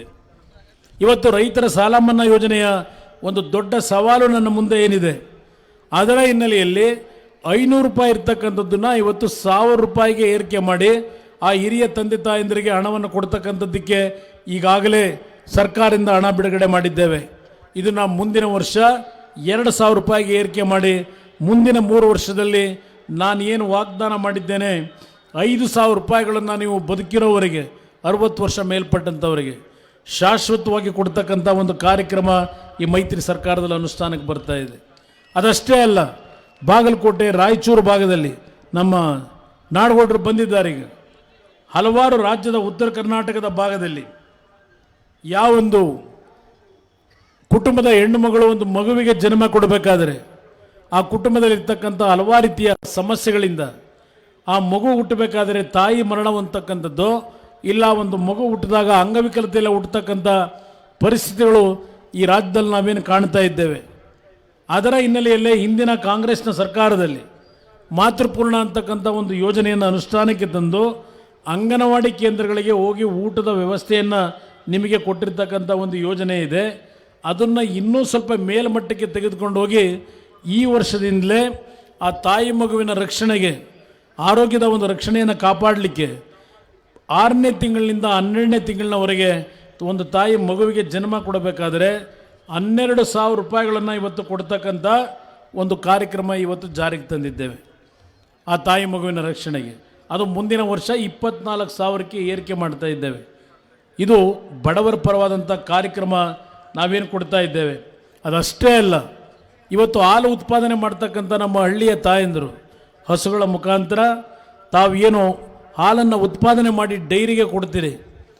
ಹಿಂದಿನ ಸರ್ಕಾರದಲ್ಲಿ 5 ರೂಪಾಯಿಗಳನ್ನು ಕೊಡ್ತಾಯಿದ್ರು ಪ್ರೋತ್ಸಾಹಧನ. ಈಗ ನಾವು ಮತ್ತೆ ಇನ್ನೂ 1 ರೂಪಾಯಿ ಏರಿಕೆ ಮಾಡಿ 6 ರೂಪಾಯಿಗಳನ್ನು ಇವತ್ತು ನಿಮಗೆ ಪ್ರೋತ್ಸಾಹಧನವನ್ನು ಕೊಡ್ತಕ್ಕಂಥದ್ರ ಮುಖಾಂತರ ನಿಮ್ಮ ಕುಟುಂಬದ ನಿರ್ವಹಣೆಯನ್ನು ಮಾಡಲಿಕ್ಕೆ ಅನುಕೂಲಗಳನ್ನು ಈ ಸರ್ಕಾರದಲ್ಲಿ ಮಾಡಿದ್ದೇವೆ. ಇದಕ್ಕೆ ಸುಮಾರು 2,500 ಕೋಟಿ ರೂಪಾಯಿಗಳನ್ನು ಸರ್ಕಾರದಿಂದ ಕ್ಷೀರಭಾಗ್ಯ ಯೋಜನೆಗೆ, ಹಾಲು ಪ್ರೋತ್ಸಾಹಧನಕ್ಕೆ, ಇದಕ್ಕೆ ನಾವು ಕೊಡ್ತಾ ಇದ್ದೇವೆ ಈ ಸರ್ಕಾರದಲ್ಲಿ. ನರೇಂದ್ರ ಮೋದಿಯವರು ನಿಮಗೇನು ಕೊಟ್ಟಿದ್ದಾರೆ? ಇವತ್ತು ಅದು ಯಾವುದೋ ಒಂದು ಯೋಜನೆ ಚುನಾವಣೆ ಘೋಷಣೆ ಆಗ್ತಕ್ಕಂಥ ಸನ್ನಿವೇಶದಲ್ಲಿ ಕೊಟ್ಕೊಂಡಿದ್ದಾರೆ. 5 ವರ್ಷ ರೈತರ ಬಗ್ಗೆ ಚರ್ಚೆ ಮಾಡಲಿಲ್ಲ ನರೇಂದ್ರ ಮೋದಿಯವರು. ಈ ದೇಶದ ರೈತರೇನಾದರೂ ಉಳಿಬೇಕು ಅಂದರೆ ನೀವು ನರೇಂದ್ರ ಮೋದಿಯವ್ರನ್ನ ತಿರಸ್ಕಾರ ಮಾಡದೇ ಇದ್ದರೆ ಈ ದೇಶದ ರೈತರಿಗೆ ಭವಿಷ್ಯ ಇಲ್ಲ. ಅವರೇನೋ ಈ ಒಂದು ಘೋಷಣೆ ಮಾಡ್ಕೊಂಡಿದ್ದಾರೆ, 2,000 ರೂಪಾಯಿಗಳನ್ನು ಮೊದಲನೇ ಹಂತದಲ್ಲಿ ಕೊಡ್ತೀನಿ ರೈತರಿಗೆ ಅಂತ ಹೇಳಿ. ಇವತ್ತು ಕರ್ನಾಟಕ ರಾಜ್ಯದಲ್ಲಿ ಕೇವಲ 17 ಕುಟುಂಬಗಳಿಗೆ ಮಾತ್ರ 2,000 ರೂಪಾಯಿ ಕೊಟ್ಟಿದ್ದಾರೆ ಇಲ್ಲಿವರೆಗೆ ಆ ಘೋಷಣೆ ಮಾಡಿ. ಇವತ್ತು ನಮ್ಮ ರಾಜ್ಯದಲ್ಲಿ ನಮ್ಮ ರೈತರು ಉಪಯೋಗ ಮಾಡ್ತಕ್ಕಂಥ ವಿದ್ಯುತ್ ಶಕ್ತಿಯನ್ನು ಉಚಿತವಾಗಿ ನಾವೇನು ಕೊಡ್ತೀವಿ ಪಂಪ್ ಸೆಟ್ಗಳಿಗೆ, ಕರ್ನಾಟಕ ರಾಜ್ಯ ಸರ್ಕಾರ ನಿಮಗೆ ಕೊಡ್ತಾ ಇರ್ತಕ್ಕಂಥ ಸಬ್ಸಿಡಿಯ ಸಹಾಯಧನ ಸುಮಾರು 11,500 ಕೋಟಿಗೆ ಏರಿಕೆಯಾಗಿದೆ. ಇವತ್ತು ಒಂದು ವರ್ಷಕ್ಕೆ ನೀವು ಉಪಯೋಗ ಮಾಡ್ತಕ್ಕಂಥ ಉಚಿತ ವಿದ್ಯುತ್ ಶಕ್ತಿಗೆ 11,500 ಕೋಟಿಯನ್ನು ನಿಮ್ಮ ಕಂಪನಿಗಳಿಗೆ ಕೊಡಬೇಕು, ಎಲೆಕ್ಟ್ರಿಸಿಟಿ ಕಂಪ್ನಿಗಳಿಗೆ. ಇದು ಸರ್ಕಾರದ ಒಂದು ಬೃಹತ್ ಯೋಜನೆ ಅಂತಕ್ಕಂಥದ್ದನ್ನು ತಮ್ಮ ಗಮನಕ್ಕೆ ತರ್ತಾ, ಅದರ ಜೊತೆಗೆ ಇವತ್ತು ಬಡವರ ಬಂಧು ಯೋಜನೆ ಒಂದು ಕಾರ್ಯಕ್ರಮ. ಯಾವ ಬಿಜಾಪುರ ಜಿಲ್ಲೆಯ ಬೀದಿನಲ್ಲಿ ವ್ಯಾಪಾರ ಮಾಡ್ತಕ್ಕಂಥವ್ರು ನೀವು ನೋಡ್ತೀರಿ, ಆ ಬೀದಿ ವ್ಯಾಪಾರ ಮಾಡ್ತಕ್ಕಂಥವ್ರು ಮುಸಲ್ಮಾನ್ ಬಂಧುಗಳಿದ್ದೀರಿ, ದಲಿತ ಸಮಾಜದವರಿದ್ದೀರಿ, ಹಿಂದುಳಿದ ವರ್ಗದವರಿದ್ದೀರಿ, ಹಲವಾರು ಮಹಿಳೆಯರು ಆ ಬೀದಿ ವ್ಯಾಪಾರ ಮಾಡ್ತಕ್ಕಂಥವ್ರ ಮುಖಾಂತರ ನಿಮ್ಮ ಕುಟುಂಬದ ಒಂದು ನಿರ್ವಹಣೆಯನ್ನು ಮಾಡ್ತಕ್ಕಂಥವ್ರು ಏನಿದ್ದೀರಿ. ಇವತ್ತು ಖಾಸಗಿಯವರ ಹತ್ರ ಬೆಳಗ್ಗೆ ಎದ್ದು ಸಾಲ ತಗೋತೀರಿ, ಹೆಚ್ಚಿನ ಒಂದು ಬಡ್ಡಿಯನ್ನು ಕೊಡಬೇಕು ನೀವು. ಅದರಿಂದ ನೀವು ಉತ್ಪಾದನೆ ಮಾಡ್ತಕ್ಕಂಥ ವ್ಯಾಪಾರ ಮಾಡ್ತಕ್ಕಂಥ ಒಂದು ಲಾಭ ಏನಿದೆ ಆ ಬಡ್ಡಿಗೆ ಹೋಗ್ತಕ್ಕಂಥ ಒಂದು ಪರಿಸ್ಥಿತಿಗಳು ಈ ರಾಜ್ಯದಲ್ಲಿದೆ. ಇದನ್ನು ಗಮನದಲ್ಲಿಟ್ಟುಕೊಂಡು ಇವತ್ತು ಕರ್ನಾಟಕ ರಾಜ್ಯ ಸರ್ಕಾರ ಬಡವರ ಬಂಧು ಅಂತಕ್ಕಂಥ ಒಂದು ಕಾರ್ಯಕ್ರಮದ ಅಡಿಯಲ್ಲಿ 1,000 ರೂಪಾಯಿಗಳಿಂದ 10,000 ರೂಪಾಯಿಗಳವರೆಗೆ ಯಾವುದೇ ರೀತಿಯ ಬ್ಯಾಂಕ್ ಗ್ಯಾರಂಟಿಯನ್ನು ನೀವು ಕೊಡಬೇಕಾಗಿಲ್ಲ. ಉಚಿತವಾಗಿ ಬಡ್ಡಿ ರಹಿತವಾದಂಥ 10,000 ರೂಪಾಯಿಗಳವರೆಗೆ ಇವತ್ತು ನಿಮಗೆ ಹಣವನ್ನು ನೆರವು ಕೊಡ್ತಕ್ಕಂಥ ಒಂದು ಯೋಜನೆಯನ್ನೇನು ಪ್ರಾರಂಭ ಮಾಡಿದ್ದೇವೆ. ನನ್ನ ಮುಸಲ್ಮಾನ್ ಬಂಧುಗಳಿರಲಿ, ದಲಿತ ಸಮಾಜಗಳಿರಲಿ, ಹಿಂದುಳಿದ ವರ್ಗದ ಬಡ ಕುಟುಂಬಗಳೇನಿದ್ದೀರಿ ಅದನ್ನು ಉಪಯೋಗ ಮಾಡ್ಕೊಳ್ತಕ್ಕಂಥದ್ರ ಮುಖಾಂತರ ನಿಮ್ಮ ಒಂದು ಕುಟುಂಬದ ನಿರ್ವಹಣೆಗೆ ಇವತ್ತು ಈ ಸರ್ಕಾರದ ಈ ಕಾರ್ಯಕ್ರಮವನ್ನು ಸದ್ಬಳಕೆ ಮಾಡ್ಕೊಳ್ಳಿ ಅಂತಕ್ಕಂಥ ಮಾತು ಹೇಳಲಿಕ್ಕೆ ಬಯಸ್ತಾ ಇದ್ದೇನೆ. ಅದಷ್ಟೇ ಅಲ್ಲ, ನನ್ನ ಮಹಿಳೆಯರಿಗೆ ಕಾಯಕ ಅಂತಕ್ಕಂಥ ಒಂದು ಯೋಜನೆ, ಸ್ತ್ರೀ ಶಕ್ತಿ ಸ್ವಸಹಾಯ ಗುಂಪುಗಳಿಗೆ 5 ಲಕ್ಷ ರೂಪಾಯಿಗಳವರೆಗೆ ಬಡ್ಡಿ ರಹಿತವಾದಂಥ ಸಾಲ ಕೊಡ್ತೀವಿ. ಆ ಬಡ್ಡಿ ರಹಿತವಾದಂಥ ಸಾಲವನ್ನು ಪಡೆಯತಕ್ಕಂಥ ಆ ಸ್ತ್ರೀ ಶಕ್ತಿ ಸಂಘಗಳಿಗೆ ಯಾವ ರೀತಿಯ ಪದಾರ್ಥಗಳನ್ನು ನೀವು ತಯಾರು ಮಾಡಬೇಕು, ಅದಕ್ಕೆ ಮಾರುಕಟ್ಟೆಯನ್ನು ಸರ್ಕಾರ ಯಾವ ರೀತಿ ಸೃಷ್ಟಿ ಮಾಡಿಕೊಡಬೇಕು, ಇದೆಲ್ಲದರ ಬಗ್ಗೆ ಇವತ್ತು ನಿಮಗೆ ತಿಳುವಳಿಕೆ ಮೂಡಿಸ್ತಕ್ಕಂಥ ಒಂದು ಕಾರ್ಯಕ್ರಮವೂ ಇದರಲ್ಲಿದೆ. ಹೀಗೆ ಹಲವಾರು ಯೋಜನೆಗಳೇನಿದ್ದಾವೆ. ನಮ್ಮ ರೈತರಿಗೆ ಒಂದು ಮಾತು ಹೇಳ್ತೇನೆ, ಇವತ್ತು ಬರೀ ಸಾಲ ಮನ್ನಾದಿಂದ ನಿಮ್ಮ ಸಮಸ್ಯೆಗೆ ಪರಿಹಾರ ದೊರಕೋದಿಲ್ಲ ಅಂತಕ್ಕಂಥ ಹಿನ್ನೆಲೆ ಒಳಗೆ ಇವತ್ತು ಈ ರಾಜ್ಯದಲ್ಲಿ ನಮ್ಮ ಸರ್ಕಾರ ಬಂದ ಮೇಲೆ, ಈ ಮೈತ್ರಿ ಸರ್ಕಾರದಲ್ಲಿ ಈ ವರ್ಷದಿಂದ ಪ್ರಾರಂಭ ಮಾಡ್ತಾ ಇದ್ದೇವೆ. ಯಾವ ರೈತರು ನೀವು ಬೆಳೆಯನ್ನು ಬೆಳೀತೀರಿ ಆ ಬೆಳೆಯನ್ನು ಮಾರುಕಟ್ಟೆಗೆ ತೆಗೆದುಕೊಂಡು ಹೋಗ್ತಕ್ಕಂಥ ಸಾಗಾಣಿಕೆಯ ವೆಚ್ಚ ಏನಿದೆ ಆ ಸಾಗಾಣಿಕೆಯ ವೆಚ್ಚವನ್ನು ಕರ್ನಾಟಕ ರಾಜ್ಯ ಸರ್ಕಾರವೇ ಪ್ರತಿ ರೈತನಿಗೆ ಕೊಡ್ತಕ್ಕಂಥ ಒಂದು ಯೋಜನೆಯನ್ನು ಪ್ರಾರಂಭ ಮಾಡಿದ್ದೇವೆ. ಅದಷ್ಟೇ ಅಲ್ಲ, ನೀವು ಮಾರುಕಟ್ಟೆಗೆ ಹೋದಾಗ ನೀವು ತಂದಂಥ ಬೆಲೆ ಕುಸಿತಾ ಇದ್ದರೆ, ಕಡಿಮೆ ಇದ್ದರೆ ಅದನ್ನು 1 ತಿಂಗಳು 2 ತಿಂಗಳು ಇವತ್ತು ಶೇಖರಣೆ ಮಾಡಿ ಇಡ್ತಕ್ಕಂಥದ್ದಕ್ಕೆ ಆ ಗೋಡನಿಗೆ ಬಾಡಿಗೆಯನ್ನು ಕಟ್ಟಬೇಕು. ಬಾಡಿಗೆಯ ಹಣವನ್ನು ಇವತ್ತು ರಾಜ್ಯ ಸರ್ಕಾರವೇ ವಹಿಸ್ಕೊಳ್ತಾ ಇದೆ. ಅದೇ ರೀತಿಯಲ್ಲಿ ನಿಮಗೆ 75% ಹಣವನ್ನು ಮುಂಗಡ ಕೊಟ್ಟು ಆ ಬಡ್ಡಿಯನ್ನು ನಾವೇ ಕಟ್ತಕ್ಕಂಥ ಒಂದು ಯೋಜನೆಯನ್ನು ರೈತರಿಗೆ ಕೊಡ್ತಕ್ಕಂಥ ಒಂದು ಕಾರ್ಯಕ್ರಮಗಳು. ಹೀಗೆ ಹಲವಾರು ರೀತಿಯ ರೈತ ಪರವಾದಂಥ ಬಡವರ ಪರವಾದಂಥ ಕಾರ್ಯಕ್ರಮಗಳನ್ನು ಒಂದು ಕಡೆ ನಾವೇನು ಕೊಡಲಿಕ್ಕೆ ಪ್ರಾರಂಭ ಮಾಡಿದ್ದೇವೆ. ಇವತ್ತು MB ಪಾಟೀಲ್ ಅವರು, ಅದರಿಂದ ಶಿವಾನಂದ್ ಪಾಟೀಲ್ ಅವರು, ಇವರೆಲ್ಲರೂ ಈ ಜಿಲ್ಲೆಯ ಅಭಿವೃದ್ಧಿಗೆ ಹಲವಾರು ರೀತಿಯ ಕಾರ್ಯಕ್ರಮಗಳಿಗೆ ಚಾಲನೆಯನ್ನು ಕೊಡ್ತಾ ಇದ್ದಾರೆ. ಆರೋಗ್ಯ ಸಚಿವರಾಗಿ ಜಿಲ್ಲಾ ಆಸ್ಪತ್ರೆಯನ್ನು ಮೇಲ್ದರ್ಜೆಗೇರಿಸಬೇಕು ಅಂತ ಹೇಳಿ ಹಲವಾರು ಯೋಜನೆಗಳನ್ನು ಈ ಭಾಗದ ಜನತೆಗೆ ಆರೋಗ್ಯದ ಒಂದು ಅನುಕೂಲಗಳನ್ನು ಆಗಬೇಕು ಅಂತಕ್ಕಂಥ ನಿಟ್ಟಿನಲ್ಲಿ ಅವರ ಒಂದು ಕಾರ್ಯಕ್ರಮಗಳು, ಹಲವಾರು ರೀತಿಯ ನೀರಾವರಿ ಯೋಜನೆಗೆ MB ಪಾಟೀಲ್ ಅವರು ತೆಗೆದುಕೊಂಡಂಥ ಕಾರ್ಯಕ್ರಮಗಳಿರ್ಬೋದು. ಇದೆಲ್ಲವೂ ಇವತ್ತು ಈ ಜಿಲ್ಲೆಯ ಅಭಿವೃದ್ಧಿಗೆ ಪೂರಕವಾದಂಥ ಕಾರ್ಯಕ್ರಮಗಳು. ನಾನು ಈಗಿನ ಲೋಕಸಭಾ ಸದಸ್ಯರು ಕೇಂದ್ರ ಮಂತ್ರಿಗಳ ಬಗ್ಗೆ ಚರ್ಚೆ ಮಾಡಲಿಕ್ಕೆ ಹೋಗೋದಿಲ್ಲ, ಅವರಾಗಲೇ ಹೇಳಿದ್ದಾರೆ. ಅವರ ನಡವಳಿಕೆಗಳು, ಅವರು ಈ ರಾಜ್ಯಕ್ಕೆ ಈ ಒಂದು ವಿಜಯಪುರ ಜಿಲ್ಲೆಗೆ ಏನು ಕೊಟ್ಟಿದ್ದಾರೆ ಅಂತಕ್ಕಂಥ ವಿಷಯಗಳನ್ನು ಪ್ರಸ್ತಾಪ ಏನು ಮಾಡಿದ್ದಾರೆ. ನಿಮ್ಮಲ್ಲಿ ಕೈ ಜೋಡಿಸಿ ಮನವಿ ಮಾಡ್ತೇನೆ, ಸನ್ಮಾನ್ಯ ದೇವೇಗೌಡರ ಕಾಲದಿಂದ ಈ ಜಿಲ್ಲೆಯ ಅಭಿವೃದ್ಧಿಗೆ, ನೀರಾವರಿಯ ಸೌಲಭ್ಯಗಳಿಗೆ ಇವತ್ತು ಈ ಒಂದು ನಾಯಕರುಗಳು ಯಾವ ರೀತಿಯ ಒಂದು ಕಾರ್ಯಕ್ರಮಗಳನ್ನು ಕೊಟ್ಟಿದ್ದಾರೆ. ಈ ಚುನಾವಣೆಯಲ್ಲಿ ಆ ಒಂದು ಹಿನ್ನೆಲೆಯಲ್ಲಿ ನಿಮ್ಮಗಳ ಆಶೀರ್ವಾದವನ್ನು ಈ ನನ್ನ ಸಹೋದರಿ ಡಾಕ್ಟರ್ ಸುನೀತಾ ದೇವಾನಂದ್ ಚವ್ಹಾಣ್ ಅವರಿಗೆ ಆಶೀರ್ವಾದವನ್ನು ಮಾಡ್ತಕ್ಕಂಥದ್ರ ಮುಖಾಂತರ ತಮ್ಮ ಆಶೀರ್ವಾದವನ್ನು ಕೊಡಬೇಕು ಅಂತಕ್ಕಂಥ ಮನವಿಯನ್ನು ಸಲ್ಲಿಸ್ತಾ ಇದ್ದೇನೆ. ಇದಷ್ಟೇ ಅಲ್ಲ, ಇಲ್ಲೆಲ್ಲೋ ನಮ್ಮ ಪಾಟೀಲರು ಇಲ್ಲೆಲ್ಲ ಒಂದು ಇದು ಕೊಟ್ಟರು, ಈಗ ಒಂದು ನೋಟಿಸ್ನ. ನರೇಂದ್ರ ಮೋದಿಯವರು ಯಾವಾಗಲೂ ಭಾಷಣ ಮಾಡ್ತಾರೆ, ಕರ್ನಾಟಕ ರಾಜ್ಯ ಸರ್ಕಾರ ಸಾಲ ಮನ್ನಾ ಮಾಡ್ತೀವಿ ಅಂತೇಳಿ ರೈತರಿಗೆ ನೋಟಿಸ್ ಕೊಡ್ತಕ್ಕಂಥ ಕಾರ್ಯಕ್ರಮ ಮಾಡ್ತಾ ಇದ್ದಾರೆ ಅಂತೇಳಿ. ಇಲ್ಲಿ ಈ ನೋಟಿಸನ್ನು ತಾವು ನೋಡಬೇಕು. ಯಾರೋ ಒಬ್ಬರು ನಮ್ಮ ರೈತರು ಕೆನರಾ ಬ್ಯಾಂಕ್ನಲ್ಲಿ ಸಾಲ ತಗೊಂಡಿದ್ದಾರೆ, ಅಪ್ಪರಾಯ ಬಿ ಬಿರದಾರ್ ಅಂತ ಹೇಳಿ. ಅವರ ಟ್ರ್ಯಾಕ್ಟರ್ ಲೋನು ಇವತ್ತು 22 ಲಕ್ಷ ರೂಪಾಯಿಗಳಾಗಿದೆ. ಈ ನೋಟಿಸ್ ಕೊಟ್ಟಿರೋದು ಕರ್ನಾಟಕ ರಾಜ್ಯ ಸರ್ಕಾರ ಅಲ್ಲ, ಕೇಂದ್ರದ ನರೇಂದ್ರ ಮೋದಿಯವರ ಸರ್ಕಾರ, ಗೌರ್ಮೆಂಟ್ ಆಫ್ ಇಂಡಿಯಾ ಅಂತಕ್ಕಂಥ ಅವರ ಲೆಟ್ರೇಟಲ್ಲೇ ಈ ರೈತರಿಗೆ ಕೊಟ್ಟಿರ್ತಕ್ಕಂಥ ನೋಟಿಸ್. ಕರ್ನಾಟಕ ರಾಜ್ಯ ಸರ್ಕಾರ ನನ್ನ ರೈತರ ಸಾಲವನ್ನು ನಾವು ಮನ್ನಾ ಮಾಡ್ತಾ ಇದ್ದೇವೆ, ಆದರೆ ಕೇಂದ್ರ ಸರ್ಕಾರದ ನರೇಂದ್ರ ಮೋದಿಯವರು ರೈತರಿಗೆ ಇವತ್ತು ನೋಟಿಸನ್ನು ಕೊಡ್ತಾ ಇರೋದು ಕೇಂದ್ರ ಸರ್ಕಾರದ ನರೇಂದ್ರ ಮೋದಿಯವರ ಆಡಳಿತದ ಬ್ಯಾಂಕ್ಗಳು. ನರೇಂದ್ರ ಮೋದಿಯವರು ಯಾವ ಮಟ್ಟದ ಸುಳ್ಳನ್ನು ಹೇಳ್ತಾ ಇದ್ದಾರೆ ಅಂತಕ್ಕಂಥದ್ದನ್ನು ದಯವಿಟ್ಟು ತಾವೆಲ್ಲರೂ ಯೋಚನೆ ಮಾಡಬೇಕಾಗ್ತದೆ. ಅದರಿಂದ ಇವತ್ತು ಯಾವ ನನ್ನ ವಿಜಯಪುರದ ಎಲ್ಲ ನನ್ನ ತಂದೆ ತಾಯಂದರಿಗೆ, ಮುಸಲ್ಮಾನ್ ಬಂಧುಗಳಿಗೆ, ಇವತ್ತು ಎಲ್ಲ ಸಮಾಜದ ನನ್ನ ಬಂಧುಗಳಿಗೆ ಮನವಿ ಮಾಡ್ತೇನೆ, ಈ ಸರ್ಕಾರ ನಿಮ್ಮ ಸರ್ಕಾರ ಇದು. ಈ ಸರ್ಕಾರವನ್ನು ಸರಿಯಾದ ರೀತಿ ಸದ್ಬಳಕೆ ಮಾಡಿಕೊಂಡು ಈ ಜಿಲ್ಲೆಯ ಎಲ್ಲ ರೀತಿಯ ಸಮಸ್ಯೆಗಳನ್ನು ಬಗೆಹರಿಸ್ತಕ್ಕಂಥ ನಿಟ್ಟಿನಲ್ಲಿ ಈ ಜಿಲ್ಲೆಯಲ್ಲಿ ಇವತ್ತು 3 ಜನ ಮಂತ್ರಿಗಳೇನಿದ್ದಾರೆ, ಅದರ ಜೊತೆಯಲ್ಲಿ ನಮ್ಮ ಇಂಡಿಯಾ ಶಾಸಕರು ಯಶವಂತಗೌಡ ಪಾಟೀಲ್ ಅವರೇನಿದ್ದಾರೆ, ಅದರ ಜೊತೆಯಲ್ಲಿ ನಮ್ಮ ಪಕ್ಷದ ನಾಯಕರುಗಳು ಹಲವಾರು ಉತ್ತಮ ರೀತಿಯಲ್ಲಿ ಮೊನ್ನೆ ಚುನಾವಣೆಯಲ್ಲಿ ನಿಮ್ಮ ಆಶೀರ್ವಾದವನ್ನು ಪಡೆಯತಕ್ಕಂಥ ಸಮೀಪಕ್ಕೆ ಬಂದಿದ್ದಾರೆ. ಎಲ್ಲರ ಹೆಸರುಗಳನ್ನ ಹೇಳಲಿಕ್ಕೆ ಹೋಗೋದಿಲ್ಲ. ಒಟ್ಟಾರೆ ಈ ಜಿಲ್ಲೆಯ ಸಂಪೂರ್ಣ ಅಭಿವೃದ್ಧಿ ನಮ್ಮ ಗುರಿ.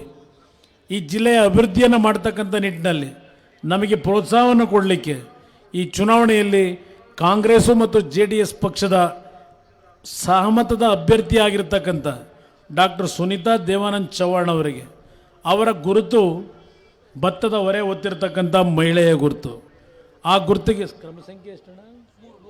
ಕ್ರಮ ಸಂಖ್ಯೆ ನಂಬರ್ 3, ಆ ಸಂಖ್ಯೆಗೆ ತಾವು ಬಟನ್ನ ಒತ್ತಕ್ಕಂಥದ್ರ ಮುಖಾಂತರ ತಾವುಗಳು ಆಶೀರ್ವಾದವನ್ನು ಮಾಡ್ತಕ್ಕಂಥದ್ರ ಮುಖಾಂತರ ಈ ಒಂದು ಜಿಲ್ಲೆಯ ಅಭಿವೃದ್ಧಿಗೆ ಕೇಂದ್ರ ಸರ್ಕಾರದ ಪಾರ್ಲಿಮೆಂಟ್ನಲ್ಲಿ ನಿಮ್ಮ ಪರವಾಗಿ ಧ್ವನಿ ಎತ್ತಿ ಕೆಲಸವನ್ನು ಮಾಡ್ತಕ್ಕಂಥದ್ದಕ್ಕೆ ವಿದ್ಯಾವಂತರಿದ್ದಾರೆ, 4-5 ಭಾಷೆಗಳನ್ನು ಕಲ್ತಿದ್ದಾರೆ, ಮಾತನಾಡ್ತಾರೆ ಅಂತಕ್ಕಂಥ ಮಾತುಗಳನ್ನು ಹೇಳ್ತಾರೆ. ಇವತ್ತು ನಿಜವಾದಂಥ ಒಬ್ಬ ಸಮರ್ಥವಾದಂಥ ಲೋಕಸಭಾ ಸದಸ್ಯರನ್ನು ಈ ಒಂದು ಚುನಾವಣೆಯಲ್ಲಿ ಆಯ್ಕೆ ಮಾಡಿ ಈ ಒಂದು ಸಹೋದರಿಯನ್ನು ಕಳಿಸ್ಬೇಕು ಅಂತಕ್ಕಂಥ ಒಂದು ಮಾತನ್ನು ಈ ಸಂದರ್ಭದಲ್ಲಿ ಹೇಳ್ತಾ, ಸ್ಥಳೀಯ ಮುಖಂಡರಾಗಿರ್ತಕ್ಕಂಥ ನಮ್ಮ ಹಮೀದ್ ಮುಷ್ರಿಫ್ ಅವರು ಇವತ್ತು ಅವರೆಲ್ಲರೂ ಸಿಟಿ ಕ್ಯಾಂಡಿಡೇಟ್ ಆಗಿ ಅವರೇನು ಕೆಲಸ ಮಾಡಿದ್ದಾರೆ, ಅವರೆಲ್ಲರೂ ಇವತ್ತು ಅವರ ಗೆಲುವಿಗೆ ಏನು ಶ್ರಮ ಪಡ್ತಾ ಇದ್ದಾರೆ. ಎಲ್ಲರಿಗೂ ಚುನಾವಣೆಯಲ್ಲಿ 2 ಪಕ್ಷಗಳ ನಾಯಕರು ಏನು ಶ್ರಮಪಟ್ಟು ಕೆಲಸ ಮಾಡ್ತಾ ಇದ್ದೀರಿ, ನಿಮಗೆ ವೈಯಕ್ತಿಕವಾಗಿ ವಂದನೆಗಳನ್ನು ಸಲ್ಲಿಸ್ತಕ್ಕಂಥದ್ದು ಅಷ್ಟೇ ಅಲ್ಲ. ನಾನು ಕಳೆದ ಬಾರಿ ಸಿಂದಗಿ ಒಂದು ಚುನಾವಣೆಯಲ್ಲಿ ನಮ್ಮ ಮನಗೋಳಿ ಕಾಕ ಅವರ ಪರವಾಗಿ ಮತವನ್ನು ಕೇಳಲಿಕ್ಕೆ ಬಂದಾಗ ಅಲಮೇಲ ಗ್ರಾಮದ ಜನತೆ ಅಲಮೇಲ ಗ್ರಾಮವನ್ನು ತಾಲೂಕು ಕೇಂದ್ರವಾಗಿ ಮಾಡಬೇಕು ಅಂತ ಹೇಳಿ ಅವತ್ತೇನು ಮನವಿಯನ್ನು ಸಲ್ಲಿಸಿದ್ದೀರಿ, ಇವತ್ತು ಅಲಮೇಲವನ್ನು ತಾಲೂಕು ಕೇಂದ್ರವಾಗಿ ಮಾಡ್ತಕ್ಕಂಥದ್ರಲ್ಲೂ ಈ ಸರ್ಕಾರದಲ್ಲಿ ನಾವೆಲ್ಲ ಸೇರಿ ಇವತ್ತೇನು ತೀರ್ಮಾನವನ್ನು ತೆಗೆದುಕೊಂಡಿದ್ದೇವೆ. ಅಲಮೇಲು ಪಟ್ಟಣ ಅಷ್ಟೇ ಅಲ್ಲ, ಇಡೀ ವಿಜಯಪುರ ಜಿಲ್ಲೆದ ಎಲ್ಲ ಹಳ್ಳಿಗಳನ್ನು ಇವತ್ತು ಸಮಗ್ರವಾಗಿ ನೀರಾವರಿ ಬಗ್ಗೆ ಹೇಳ್ತಾ ಇದ್ರು, ಕುಡಿಯೋ ನೀರಿನ ಬಗ್ಗೆ MP ಪಾಟೀಲರು, ಶಿವಾನಂದ್ ಪಾಟೀಲರು. ಇವತ್ತು ಜಲಧಾರೆ ಅಂತಕ್ಕಂಥ ಒಂದು ಯೋಜನೆಯನ್ನು, ಒಂದು ಪೈಲಟ್ ಪ್ರಾಜೆಕ್ಟ್ನ 4 ಜಿಲ್ಲೆಗಳಲ್ಲಿ ಈ ರಾಜ್ಯದಲ್ಲಿ ಏನು ಸರ್ಕಾರದಲ್ಲಿ ಪ್ರಾರಂಭ ಮಾಡ್ತಾ ಇದ್ದೇವೆ. ವಿಜಯಪುರವನ್ನು ಆಯ್ಕೆ ಮಾಡಿದ್ದೇವೆ. ಸುಮಾರು 1,000 ಕೋಟಿ ರೂಪಾಯಿಗಳ ವೆಚ್ಚದಲ್ಲಿ ನದಿಯ ಮೂಲದಿಂದ ವಿಜಯಪುರ ಜಿಲ್ಲೆಯ ಎಲ್ಲ ಹಳ್ಳಿಗಳಿಗೆ ಪ್ರತಿ ಮನೆಗೆ ಇವತ್ತು ನೀರನ್ನು ಕೊಡ್ತಕ್ಕಂಥ ಒಂದು ಯೋಜನೆಯನ್ನು ಈ ಸರ್ಕಾರದಲ್ಲಿ ಪ್ರಾರಂಭ ಮಾಡ್ತಾ ಇದ್ದೇವೆ. ಚುನಾವಣೆಯ ನಂತರ ಈ ಕಾರ್ಯಕ್ರಮ ಏನು ಪ್ರಾರಂಭ ಆಗ್ತದೆ, ಮುಂದಿನ ವರ್ಷಗಳಿಂದ ನಿಮಗೆ ಕುಡಿಯೋ ನೀರಿನ ಸಮಸ್ಯೆಗಳು ಇಲ್ಲದೆ ಇರತಕ್ಕಂಥ ರೀತಿಯಲ್ಲಿ ವಿಜಯಪುರ ಜಿಲ್ಲೆಯ ಎಲ್ಲ ಹಳ್ಳಿಗಳಿಗೆ ಶಾಶ್ವತವಾದಂಥ ನದಿ ಮೂಲದ ಕುಡಿಯೋ ನೀರನ್ನು ಕೊಡ್ತಕ್ಕಂಥ ಯೋಜನೆ ಈ ಸರ್ಕಾರದಲ್ಲಿ ಪ್ರಾರಂಭ ಆಗ್ತಿದೆ ಅಂತಕ್ಕಂಥ ಒಂದು ವಿಷಯವನ್ನು ತಮ್ಮ ಗಮನಕ್ಕೆ ತರ್ತಾ ತಮ್ಮೆಲ್ಲರಿಗೆ ಗೌರವಪೂರ್ವಕವಂತ ವಂದನೆಗಳನ್ನು ಸಲ್ಲಿಸಿ ನನ್ನ ಎರಡು ಮಾತುಗಳನ್ನು ಮುಗಿಸ್ತೇನೆ. ಜೈ ಹಿಂದ್, ಜೈ ಕರ್ನಾಟಕ ಮಾತು.